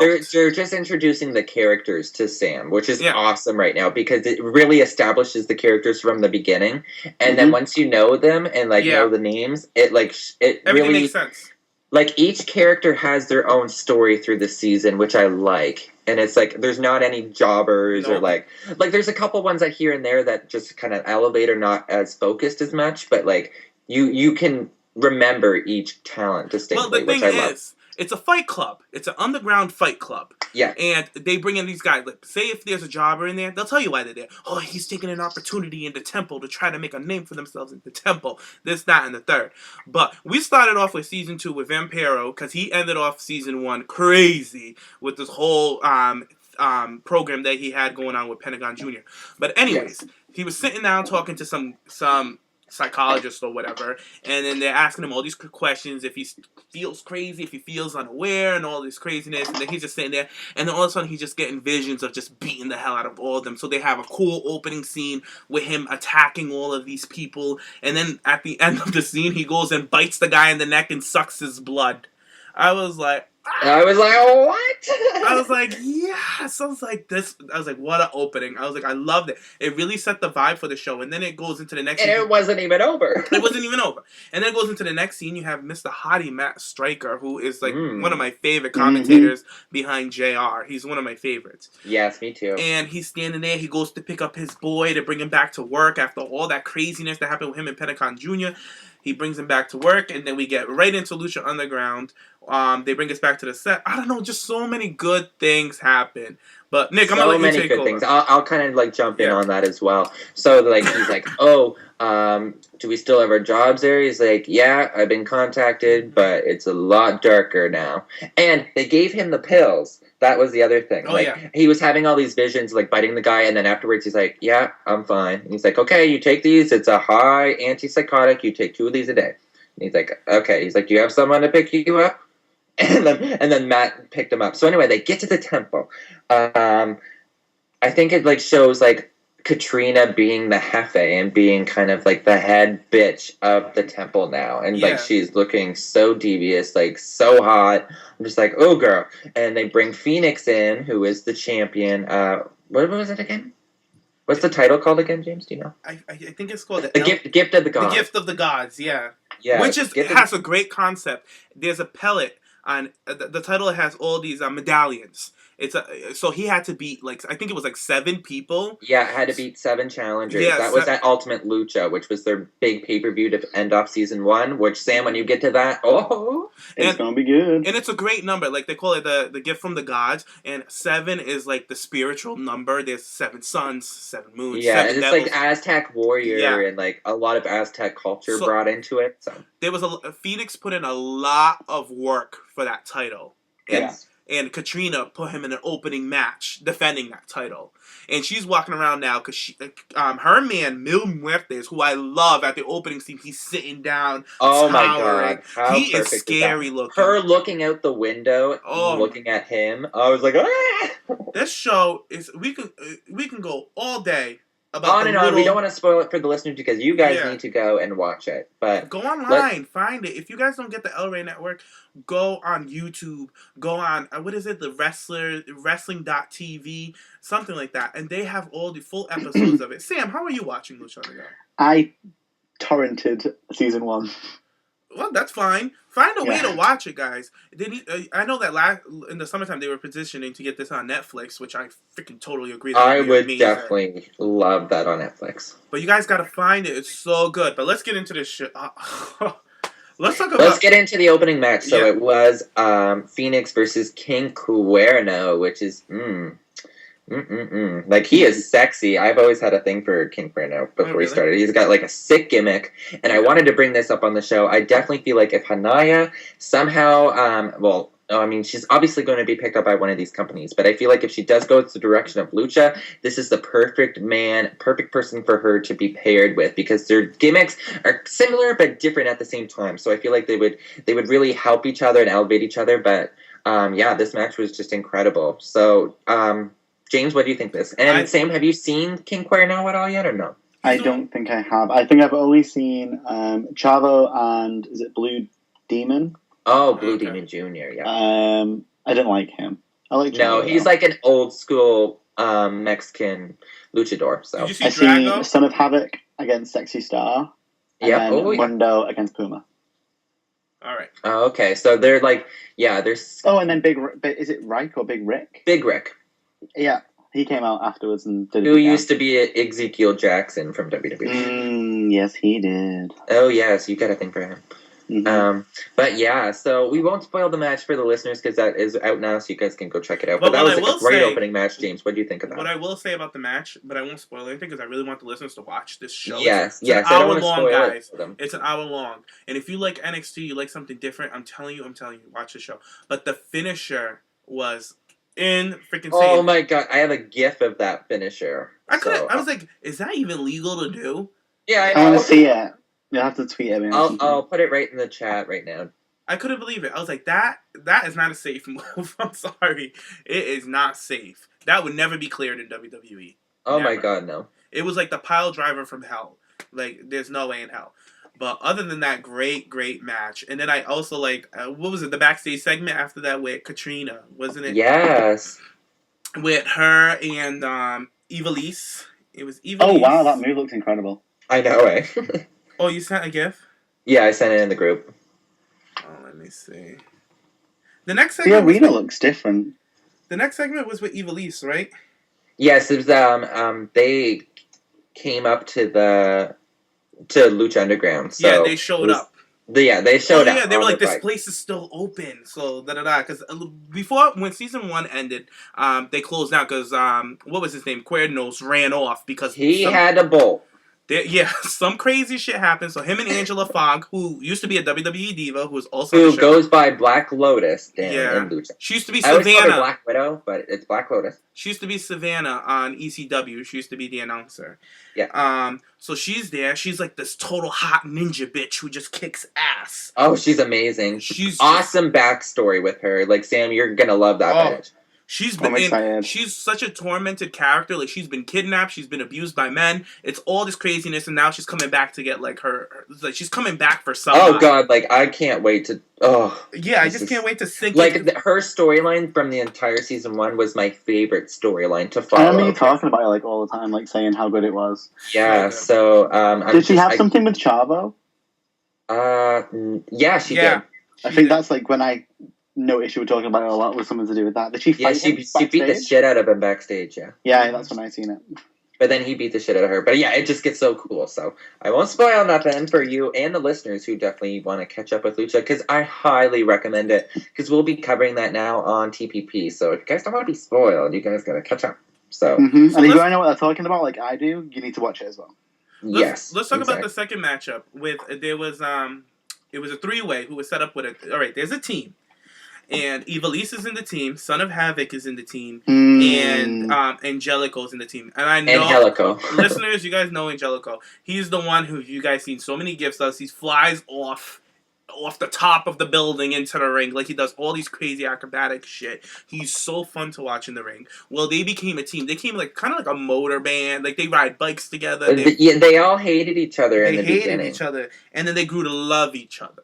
So they were forced to team together, and then the trios tag titles were introduced in the first season. Yeah. So it's just really cool, and so they had a really good dynamic. And then Catrina, since she's the new head bitch in town, decides what better way to have an opportunity than all three of them fight each other in a triple threat match to determine the number one contender to face Muertes later on in that evening. So, and if you don't know who Catrina is, Catrina was Maxine in WWE. Yeah, Carly Perez, if you guys don't know. Like, girls who don't let go too early. Well, she quit too early. Because she knew her worth. She knew her worth, and look where she is now. She is the top girl down there. Killing it. That's why I gave Cameron props, and Cameron stood up for herself, because that's exactly what... well, that girl's not going to Lucha, so... Well, you know what? Cameron has other aspects and other desires. But I'm talking... Carly is a legit actress. She wants to be an actress. She's trying to work on her craft, and she just so happens to be a wrestler, too. And she proved I was thinking that, too, when I was watching this, and, like, the backstage segments, and it's like, how cool is that? That was her main goal. She wanted to be an actress, but she loved wrestling when she got introduced to it. Both. So it's, like, best of both worlds for her now to act out this dream and to have such a high profile role on the show. She's the star of the show. Profile. She's the star of the goddamn show. Her and her man, because her man is the big guy. Her man is the heavyweight champion. He won that belt. Quinquenos ran off with Angela Fong. I'm just going to say Angela Fong so people can know who we're talking about. Yeah. So he ran off with her, and which left the champion. So, and then they took over on the last episode. They took, the season finale of season 1, they took over the whole show. So they re-upped the show, but made it darker, and this is their show now. It's like kind of evil in there now. Evil. So she went ahead and she put these 3 best friends in a match. She's like, you 3 will face each other, and the winner will get to face Mil Muertes for his championship. So this is what they tell us backstage, all right? This is what's going on backstage in this storyline. But in the temple, these people that are there have no idea what's going on. The announcers have no idea what's going on. So Maxine, I'll say Maxine, even though her name's Catrina. Catrina comes out, and she sees Melissa Santos, this hot ring announcer that WWE has shown. Is she the one who looks like Jennifer Lopez? Yes. Yes. She is hot. But even hotter. I know WWE showed interest in her a couple of years ago. When was it? Last year. WWE showed a little... Remember, there was a little spark of WWE being interested in her and all that good stuff. Whatever. But... she's still with Lucha, and I'm glad she's with Lucha. That's where she belongs. And the girl has a great announcing voice. I love her voice. So anyway, she's my favorite announcer. Like, is she? Of all of them? Yes. And every I would say mine production, yeah. every announcer I've seen it. Lillian, I love Lillian, but she's been kind of slacking lately. But I just love Melissa from everything, and the involvement that she also has in the show too at times. She's very involved. She's just always beautiful, put together. Her voice is always together. I've never heard her crack or anything. No. So Catrina comes out of her office. She comes out of her office. She looks up. She sees her man sitting all the way down on top of the throne because he's the king of the place. So she looks at him, and then she sashays her way across the ring, and she points at Melissa, and she tells her to come here, bitch. So Melissa gets up, and she rushes over to her, and she just sexually whispers in her ear, very sexy. And Melissa's just like, oh my god, really? And she's like, better announce this match, bitch. And then she walks away. So the fans are like, what's going on? What's going on? Melissa's running to the ring. So nobody knows what's going on. So Melissa comes out and she announces that the next following match is a 3-man match. And the following Lucha. Yeah, the following Lucha. And she does it mad good. And then she's like, and the winner will face Mil Muertes. And the announcers are putting over oh my god, an opportunity against Mil Muertes. And they have no idea who's in this match. But us, the viewers, know who's in this match. That's what I love. I love that exactly. It's a because we TV get kind of show. like that fly on the wall. Yeah. Information and backstage stuff, and then like the announcers have no clue what happens backstage with any of the stuff. So perfect. Even the fans, they have no clue. So the first person who comes out is Son of Havoc. So you're like, oh, okay, Son of Havoc is in this match. But we already know this as viewers of the TV show. So the announcers are like, like, Son of Havoc got a match. And then all of a sudden, Angelico comes out. They're like, what? Angelico in this match? Aren't they friends? And then all of a sudden, Eva Elise comes out. They're like, what? Like, what the hell? Like, these three, but we know why they're in this match. And the announcers are trying to put it together. So it's like, it's so cool. So, long story short, great match. Eva Elise ends up winning. Oh, Eva Elise has just like a couple moments in the match. Like Eva Elise takes a stiff knee from Angelico. Eva Elise was Sophia Cortez, yeah? Yes, yes, Sophia Cortez from Tough Enough. Tough Enough. Yes, in NXT. Mm-hmm. Or what was she? The Huntress. She used to be Eva Elise the Huntress or something like that. She used to be blonde. I know a lot of listeners. You guys are familiar. She looks so much better now, though. So much better. So she was in this match. Great spot. The way that they booked her was amazing. And how she won was on point. I'm so happy she's back from injury as well, because she suffers a really bad injury halfway through season 1 of Lucha. And she wrestled with a broken leg. The bitch is still wrestling through it. So it's like, she's fucking wrestling with a broken ankle or some shit. Yeah, she did a damn good job. Well, anyway, she wins the match, surprisingly. And she won with a roll-up because Angelico went off the top rope, and then Havoc moved, and this, that, and the third. So she ended up winning. So, Muertes comes down. He starts making his entrance down to the ring, and Havoc. And so they're saying that her match is right away. That she's having her match right now after she's been in a 3-way. They're putting her up against this big ass dude.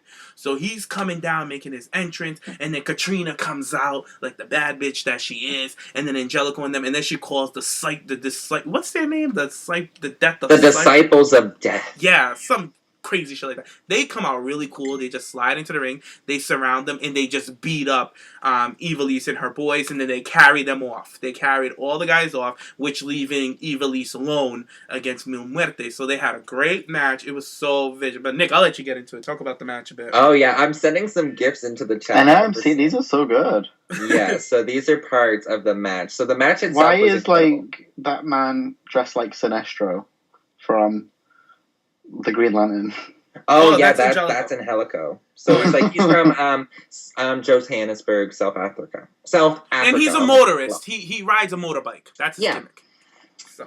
And like a dirt bike kind of guy. Yeah. I don't know. He's a phenomenal athlete though. He's like kind of Lucha's Seth Rollins in like a way. So he's more savvy than Seth Rollins. He's very quick. Yeah. Oh yeah. But anyways, so this match was incredible. Like, there was a lot of cool spots. Nia Jax was just kind of toying with Eva Elise, but she got a couple cool moments in. That crazy tornado DDT. And then... What about the rope spot when she got him in the arm bar? And it was really cool. He put her over the rope, and she extended his arm, and like the only way he could get out of it was to knee her. So he put his hands around her thighs, and he kneed the shit out of her. Oh, and even like commentators, Matt Striker was like, "Oh God, oh yeah, it was bad." And everybody was like, "Whoa, whoa!" It looked brutal. He's like, "Get this bitch off me." It looked bad. I was like, he needs to end this. This does not look good. He is literally beating a woman. Yes, like, so a woman was getting Eva Elise is actually showing that she could potentially win this championship. So it's going crazy. So Catrina is not liking what's happening. So she gets in the ring and she snatches Eva Elise by the back of the hair. She's like, "Oh my God, bitch." Anyway, here comes Mil Muertes coming. And Sam, look at this into the chat right now. So Mil Muertes comes running and she moves out of the way and he just spears the shit out of Catrina. She sells it. Like, I don't know. Are you sending it now? Yeah. Oh. Yeah, exactly. Like, I don't know if that's a wig, but that girl's weave almost went flying. I think it is a wig. It's a wig. But you see how she quickly went to go hold on to her. But anyway, so she gets a quick little roll up, almost wins, and then he just grabs her again, hits her with a flatliner. That's his kind of finisher. Mm-hmm. It's kind of like, I don't know, it's not a very impactful finisher, but for a man his size, I suppose. So he was choking the bitch out. The thing is, so that guy's the champion? Yes, he's the champion of season 2 right now. He puts his hands around your neck and he chokes the life out of you. And then he leans you back. It's kind of like a reverse choke slam. This just sounds so sexual. This just sounds far too sexual. Oh yeah. For you, maybe. Maybe you might like it. You like the big boys. Yeah. I feel like Muertes might be your type. Oh no, once he He's gets the kind of cage. cute. When he was sitting down on that throne and I saw like his chest and everything, I was just like, well, hey. I'm like, hey. I was like, I can see why Catrina's all up in that. So his finisher's pretty cool. I like his finisher. Nick, you don't like defeats... his finisher? Sorry, you don't like his finisher? I like it, but I just wish it could be.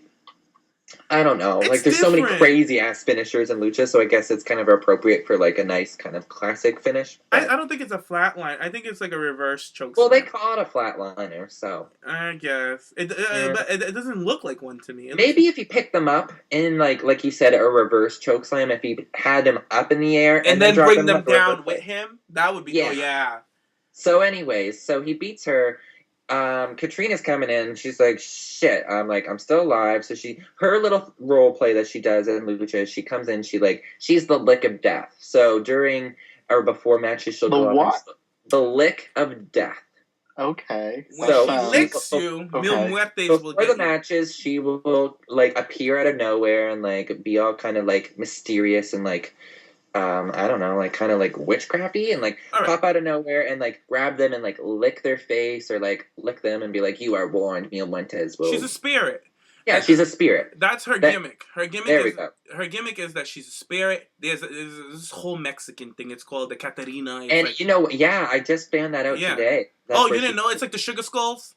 And all that, the whole Dia de Muertes and all of that good stuff. That's where Catrina comes from. It's the Day of the Dead and everything. Yeah, it's the Day of the Dead. So she risen Mil Muertes. She brought him back from the dead. Because she's this spirit. She's this evil spirit. So she goes around. She disappears backstage. That's why I told you. You gotta suspend your beliefs, the disbelief and all that good stuff. Because backstage she's disappearing. Here she's performing magic. Here, this, that, and that. So she's a very cool character. So it's really cool. So anyway, she gets in the ring. She traditionally after the matches, she'll come in and like go and crawl sexily up on their opponent and lick their face. But she went to do this to Evilise, and she's like, you know what? No, beat this bitch some more. So he grabs her again, goes in for a second flatliner. I don't know what the finisher, like what he names it. But anyway, Prince Puma comes out for the save. So he's my Lucha Underground Bay from the very beginning. He's got like the sexiest body in all of wrestling. Tessa Blanchard, you better watch yourself, girl, because I don't know. I don't know what I do myself. Like he's like my Brad Maddox for James. Is it Puma and sorry for these questions. He's Ricochet. Puma and Ricochet are the same person. Yeah. But they both in Lucha? No. Ricochet is not. Ricochet is that's his indie persona. At Lucha, he plays Prince Puma. So okay, because I was getting confused. Yeah, it will show his character development in the first couple episodes. So and he's paired with Conan. Conan, yeah. So you'll get into it. He's phenomenal though. But yeah, so that was the first episode of Lucha. No. Mil Muertes actually gets the upper hand on Prince Puma, and all of a sudden we get an attack from Pentagon Jr., who's my favorite. Yeah, he's my absolute favorite. He has the sickest finisher. All he contorts your body, and he literally bends your arm backwards. It's so sick how the guys sell it. And he dislocates or breaks their arm. So that's and he's like him and Vampiro have this thing going on where Vampiro's like his what's the word? Mentor or something like that. He tries to mentor him and stuff like that. But his master. Yeah. So Vampiro's kind of he's battling something in between himself. He has this battle with this demon inside of him, but he's trying to conduct himself with these pills while doing commentating. So it's nice to know that, and you don't know when he's gonna tick. While the show goes on. So, this show is freaking amazing. I can sit here and say, oh my god, we didn't even talk about Angela Fong and with the guys. Yes, let's just end that off with our Lucha talk, because we're going to 2 hours. I think that's how the show ended with Angela Fong, too. And Cuernos, when they were outside, when there was these 3 white boys who were driving around the city. So they're driving around the city. They see Angela Fong just standing there. No, they stopped down. They were like lurking around looking for this fight club that they heard about. They heard rumors about it. So they come up to Angela Fong and they see her on the street, and she's just looking very mysterious. They pull over to Looking hot though. Yeah, she looks very cute. And they were like, "Hey, they're like, oh, let's ask her." So they go up to her and they're like, "Oh, we heard that there's a underground fight club around here. Fight club around here or something like that." And she's just quiet. They're like, "Oh, she don't know." And they're like, "Oh, she doesn't know." They're like, "She don't know." And then this, that, and the third. And then she thought about it. She's like, "You know what? Fuck them. I'm gonna go get them fucked up." So she's like, "Follow me." So she takes them to Cuerno, and then they follow her up to where. Oh no, not Cuerno, Dario Cueto. Cueto, I can never pronounce his last name. Yeah, because Cuerno is the hunter guy. Oh yeah. Yeah. It's only Spanish. Don't worry, Sam, you'll get this. And listeners, you'll get it too. So many Spanish Mexican words names. I'm learning right now. I know. I really learned a lot of Spanish during Lucha Underground. So one of the guys insulted her. Like he said something like, "Oh, this little bitch" or something like that. So she ends up whipping all their asses with her kung fu. She was like, yeah. He's like, how would this girl know about a fight club? Yeah. She's like, "Oh, I'll show you." She pulled an Asuka on them. It was like Oscar all day. It was like, oh my god, yes. It was so cool. So, you guys, listeners, we will never put you on to anything that's whack. So yes. I suggest you guys go. So we won't spoil what happens when they go into the fight club, but I suggest something they get fucked up. Something crazy goes down.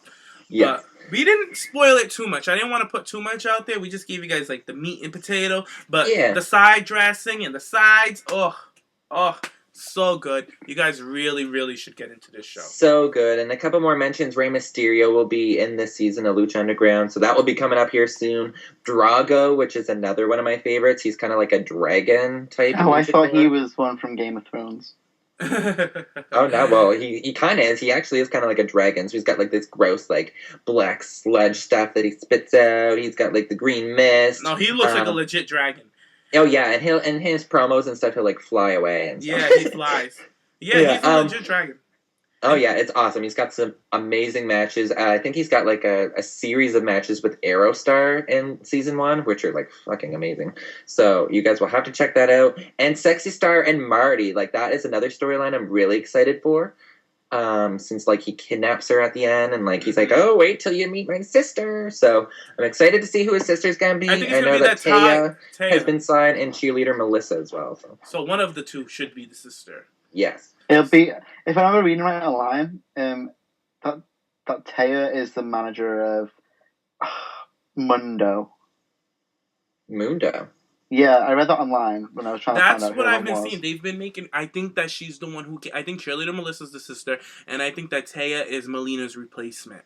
Yeah. Okay. I seen that she was Mundo's manager because I was looking online at who was in it because I saw. Oh well, don't do no spoilers now. Well, I thought that Melina was in it, so I got a bit confused. Melina got. Listen, Melina is. I don't want to call her a liar. I don't know what's going on with Melina. I don't want to call her a liar, but where there's smoke, there's fire, and I honestly believe that the rumors are true that she was hard to work with. She probably walked in there and had all these high demands, and they were like, "Girl, bye. Like we don't got time for that shit." Girl, Melina, come on. Like she probably came in like, "Oh, I was in WWE and this, that. I was a big diva there. I was a top diva." So so they didn't want any of that. Catrina was probably like, "Bitch, get the fuck out." Yeah, this is Catrina's show. Catrina's the bad bitch here. This is her. Sexy Star too. Don't want to fuck with her. Definitely. But listen, so I'm really excited for all of these women and to see Taya too. Like I've seen a couple clips of her like AAA stuff in Mexico. Like she's a Canadian luchadora too, which is nice. I don't really like the look, so maybe her lucha look may be a bit better, but we'll see. I don't know. She kind of reminds me of what's her name? I get Angelina Love vibes from her. Oh, she looks nothing like Angelina Jolie. Not Jolie, Angelina Love. Oh, what's her name? I'm gonna search for her. Taya Valkyrie. I don't know. She has a funny look. She has like this big bow on her head. She looks very animated. She looks like a character. I give her that. Yeah, I feel like they'll give her kind of a darker look with Lucha. Though. It's very like Dana Brooke. Yeah. Alexa Bliss kind of thing. Wow, she looks I got Angelina Love vibes from her. She has a very loud look. Yeah, it's very loud and in your face. So I can see why they picked her up because she has a distinctive look. So I don't know. I like her look. And Lucha Underground doesn't let people down because the way that they introduce people, it makes fucking sense. Like, I never seen Del Rio look like a big superstar in my life. I know. I was never over with Del Rio until I watched him in Lucha. I was like, yeah, see. But yeah, I think that should be it for our Lucha talk.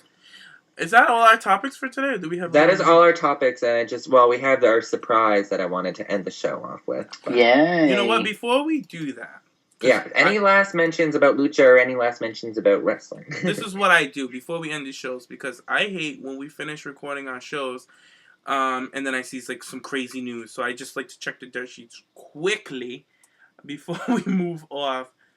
Let me see if there's anything I want to talk about. Oh, WWE. I'll quickly read it off. WWE has been trying to get Goldberg back, so they're trying to negotiate something because I know TNA has put in an offer with him, and TNA has recently got some money because they closed some deals overseas. So they got a little extra money that they're looking to spend on some big names to bring into Pop TV. So basically, it's between WWE and TNA right now trying to get Bill Goldberg. We also have Naomi. She's going to be back in action next week. Yay! Pretty good. Yay! I can't wait to see that. Hasn't Batista turned down Mania? Well, Batista met up with Vince McMahon on Monday night, I believe it was, and they're in talks of him coming. It's not like sure if he's coming. There's nothing confirmed. And then speaking of Vince McMahon, Jonathan the Coachman, who works for ESPN, he's petitioning for Vince McMahon to come to ESPN for an interview to promote WrestleMania. We also have that 2K has signed a multi-deal with WWE to produce more video games, so that's pretty cool. Oh, and the game released the Future Stars pack this week. So we got the Bam Factor, the Los Matadores, and Samoa. And also, Austin Aries made his debut in NXT on a I'm live excited show. for that.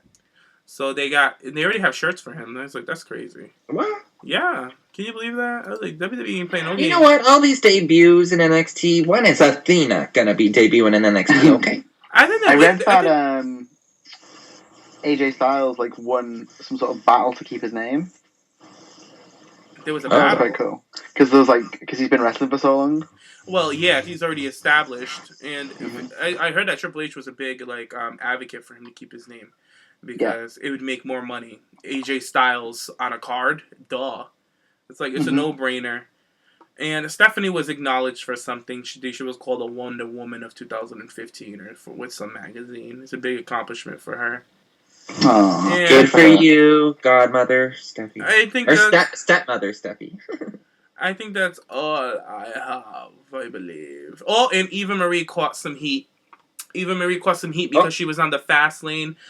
She was the Fast Lane girl on the promo thing. So, and not the Divas gave her heat. Superstars gave her heat down on NXT that they picked Eva Marie out of all people down on NXT to shoot the Fast Lane promo. Well, and she didn't tell no one. She didn't tell no one that she works with, so they kind of gave her heat. And I'm like, what the fuck? She's a model. The WWE is going to use her. Unnecessary. Yeah. It's not like she's going to be at the event or anything. Come on now. Exactly. So I was like, and Total Divas is out right now, and Eva Marie is hot as hell. And you know something? If Lana was in good graces, she probably would have been the Fast Lane girl. And also, the rapper Wale. I know some people are like, ooh, he wants to work, doesn't he? Yeah, he wants to work for WWE. He wants to become a writer or something, I guess. Just stop. Hey, he's pretty cool. He's a good writer. He's a very good lyricist. He made a song about Sasha Banks. So. Oh yeah, I heard it. It's not that good. He's a good rapper, though. I only know his one with Lady Gaga. He has a lot of good songs. He has. Is he bad for you? I'll let you know. Oh, I knew that one. Yeah, because I had some issues. He has some good songs. And he also has, I don't know, I could go on and on with his music. But his music career isn't doing so well. So it looks like that's why he's trying to look for a new job. But, yeah, that's all I got. So we can move on to, what do we got next? Plus, okay, well, we have our surprise. What's our surprise? Our surprise, ladies and gentlemen, I've been in talks with this for a while, but it's finally came to conclusion. The cast have all agreed. So, well, most of us have agreed. I think all of us have agreed on it. Yeah. We all agreed. We all agreed. Okay. I don't know if G didn't throw any shade. She agreed. Okay, yes. So, thank you all for staying tuned to the very end. I know at the beginning of the show I said we were going to have a surprise. Well, I wanted to... All right, here's our surprise. Skype didn't cut us off. Our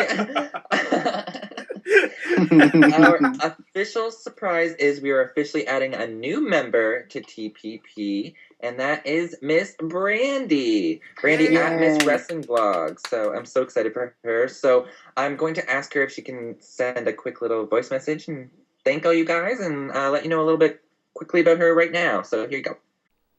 What's up, everyone? This is Brandy, and I'm happy to announce that I am indeed a full-time panelist on the PipeBombPodcast.com. I'm so excited. I've been following these guys for about a year now, and it was so fun when I first found their show because it was like listening to a bunch of friends talking, so now I get to be a part of the conversation, and so do you. So I look forward to chatting more with you guys. Bye! Okay, yeah.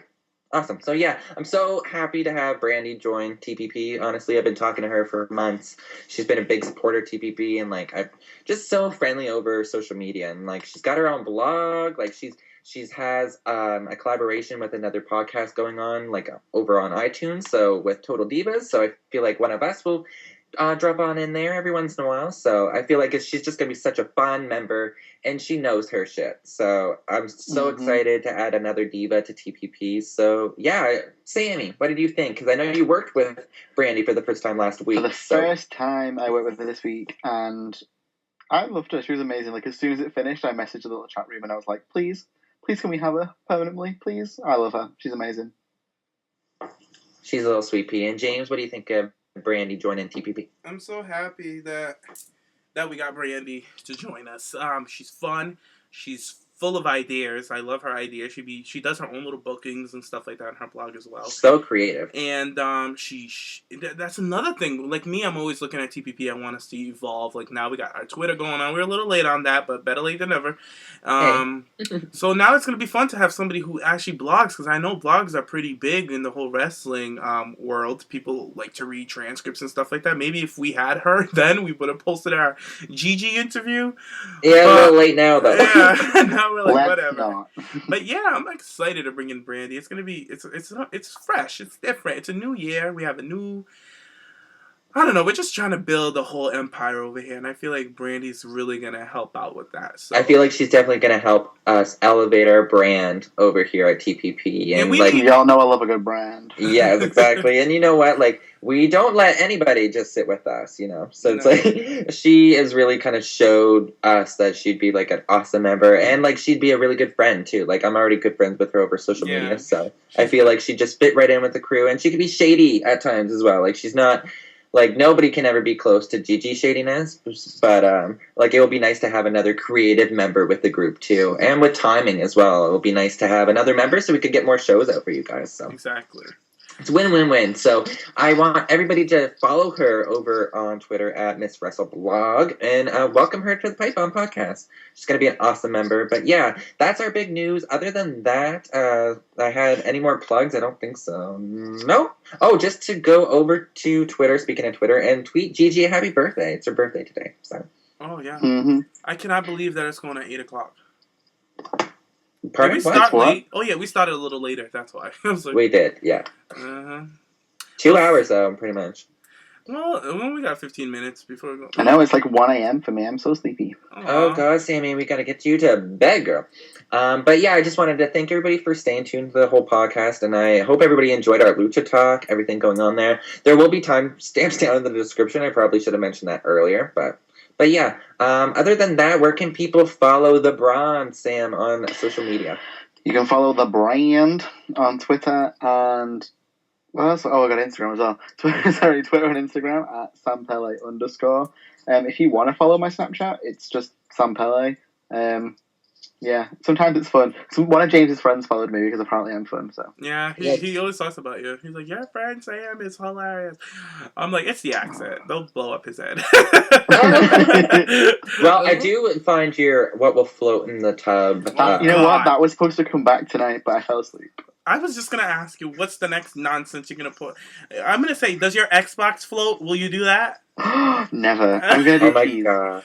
Samuel, we need to have a match real soon because my diva has had a whole new gimmick change because since she's became the longest running Divas champion in the game, I was like, I need to switch up her gear, and I love her new gear, and I want her to whip your ass in it. So. You guys need to. And I want to record that. I know. I showed you guys. I have I put a little clip thing, like a montage of all my Divas moves. And Tom gave me the great idea. He's like, instead of just doing shows, because that's a lot of editing, like, why don't you just put, like, montages together of, like, movesets and quick little things just to show people. And I was like, yeah, that's a good idea. And I was like, I think I'm going to take him up on it. And it'll be much easier. So, Sam, get your girls together and let's get it cracking. Okay. All right. Well, it's Evelyn. Don't do it. Evelyn. Oh, my God. I should create a diva now named Evelyn. No, you know what? You know why I hate the name Evelyn? Sidetracking here. Why? But when I was a young kid, there was a big bitch next door named Evelyn, and she fucking ruined my childhood with at Halloween, she knew who I was. I was the next door kid, and she didn't give me any candy because she was just a bitch. So I hate the name Evelyn, so don't name your diva that, or else I will have to go buy an Xbox One and have to drag the girl myself. I feel like I need to make some sort of promo of my girl before I take you on and just call you Evelyn. That would be fun. You know what? We can record promos. I'll edit it and I'll have you do the voiceovers and we'll like edit it and make all the fun stuff. Yes, build hilarious. A little feud between you guys. We should do that. That would be a fun little project. I think that's going to be my next project. There you go. Yes. Yeah. Our next, we'll have to plan like our next kind of big project for around Mania, but this is a quick side project. This we could get. Yeah. Done. I could get this done in a weekend. Oh yeah. Well, you'll probably win anyway because I'm not that great at the game. Well, you better just talk a lot of shit and be that heel and get your good ass whooping after you talk your shit. Pull a camera. Come on. Is your girl a heel or a face? She's definitely a heel, but it's okay. Okay. Hey, it can work. But James, where can people follow you on social media? And I guess like your gamer tags for both of you, if any of the listeners, because I know a couple of listeners you've dragged before. So where can people find you just wherever they want to talk with you? Well, if you guys have an Xbox, you can add my gamer tag is Built for Sin with a number 4. I think that's it. I think it's Built for Sin 89 or some shit like that. It's either Built for Sin 89 or just Built for Sin. I thought it had like some sort of 1, 2, 3 in it or 3, 2, 1. Is it? Oh, it's 3, 2, 1. That's my birthday. There you go. It's Built for Sin with the number 4, 3, 2, 1. And you can follow me at Jimmy James, Jaymes. I have a Snapchat, but I don't use a Snap. I barely use my Snapchat. I know. You never answer my snaps. I don't even know why I waste my time. I look at them, though. Nick, don't worry. Yeah, I know. You're sweet. I'm not sending my snaps out to any of you guys out there, listeners. I'm sorry. Well, maybe I will on a good day, but like it's kind of like a private thing for me. Like, just watch my story. If it's good enough for my story, it goes on there. So that's what you can see. Sam, your freaking Snapchat is wild. Yours is wild. Mine is shame. It's fun. I'm having a wild weekend this weekend coming up, so. Me too. I'm getting my drunk on. What you guys I'm getting a spray tan. Oh, no. Oh, really? Yeah. Wait a minute. Nick, what are you doing this weekend? Oh, girl, I'm going. Party? Well, I had my birthday on Tuesday, but of course I couldn't go out to drink because I'm poor. So I'm going up home, and we're having like a big like birthday bash with the family. I'm drinking wine, but it's going to get a little messy because there's a certain someone there that I do not like. Oh, you told us about this. Mm-hmm. So I will have to stay. What did you? World star real quick. What did you and Mitchie do for your birthday? It was kind of, well... Did you have your legs up to the moon? No, actually. Did you howl to the moon, bitch? No, I didn't do my Hanaya the Howling dress moment. Hanaya the Howling bottom. That's fun, though. You're gonna be... So what did you guys do? I didn't do too much, really. Is the show over, I guess? Yeah, we could end it now. Yeah, okay. Well, I didn't give my social media away. I thought the listeners would like to hear what you did for your birthday. Well, girl, I guess... Well, it wasn't really that exciting, so it's like... I woke up in the morning, Mitchie made me breakfast, made me pancakes and eggs. He's so cute, by the way. Mitch is the best. I need to find me a Mitch. He is... Yeah, me too. He's a hottie patati. Oh, he's just coming home now, too. So, yeah, it was really fun. And then I had to go to class, came back, and then we were supposed to go out to eat, but then my brother came over, and it was a little later. So then the restaurant we went to was closed. So I just went to McDonald's real quick, came back, and just munched and had a good time here. So, but yeah, That's all right. Other than You'll that, party it up this weekend. Yeah, this weekend I'm going to be getting my Brie mode on, so it should be fun. Brie mode. All right, but yeah, listeners, if you want to follow me on social media, you can find me at Prince Pipe Bomb on Twitter and at social media and Tumblr as well. So and that's about it. I hope you guys have a fabulous time, and yeah, hope you enjoy the podcast. Stay tuned. Thank you. Toodaloo, guys. Bye. Night. 1 minute and 51 seconds. 1 minute?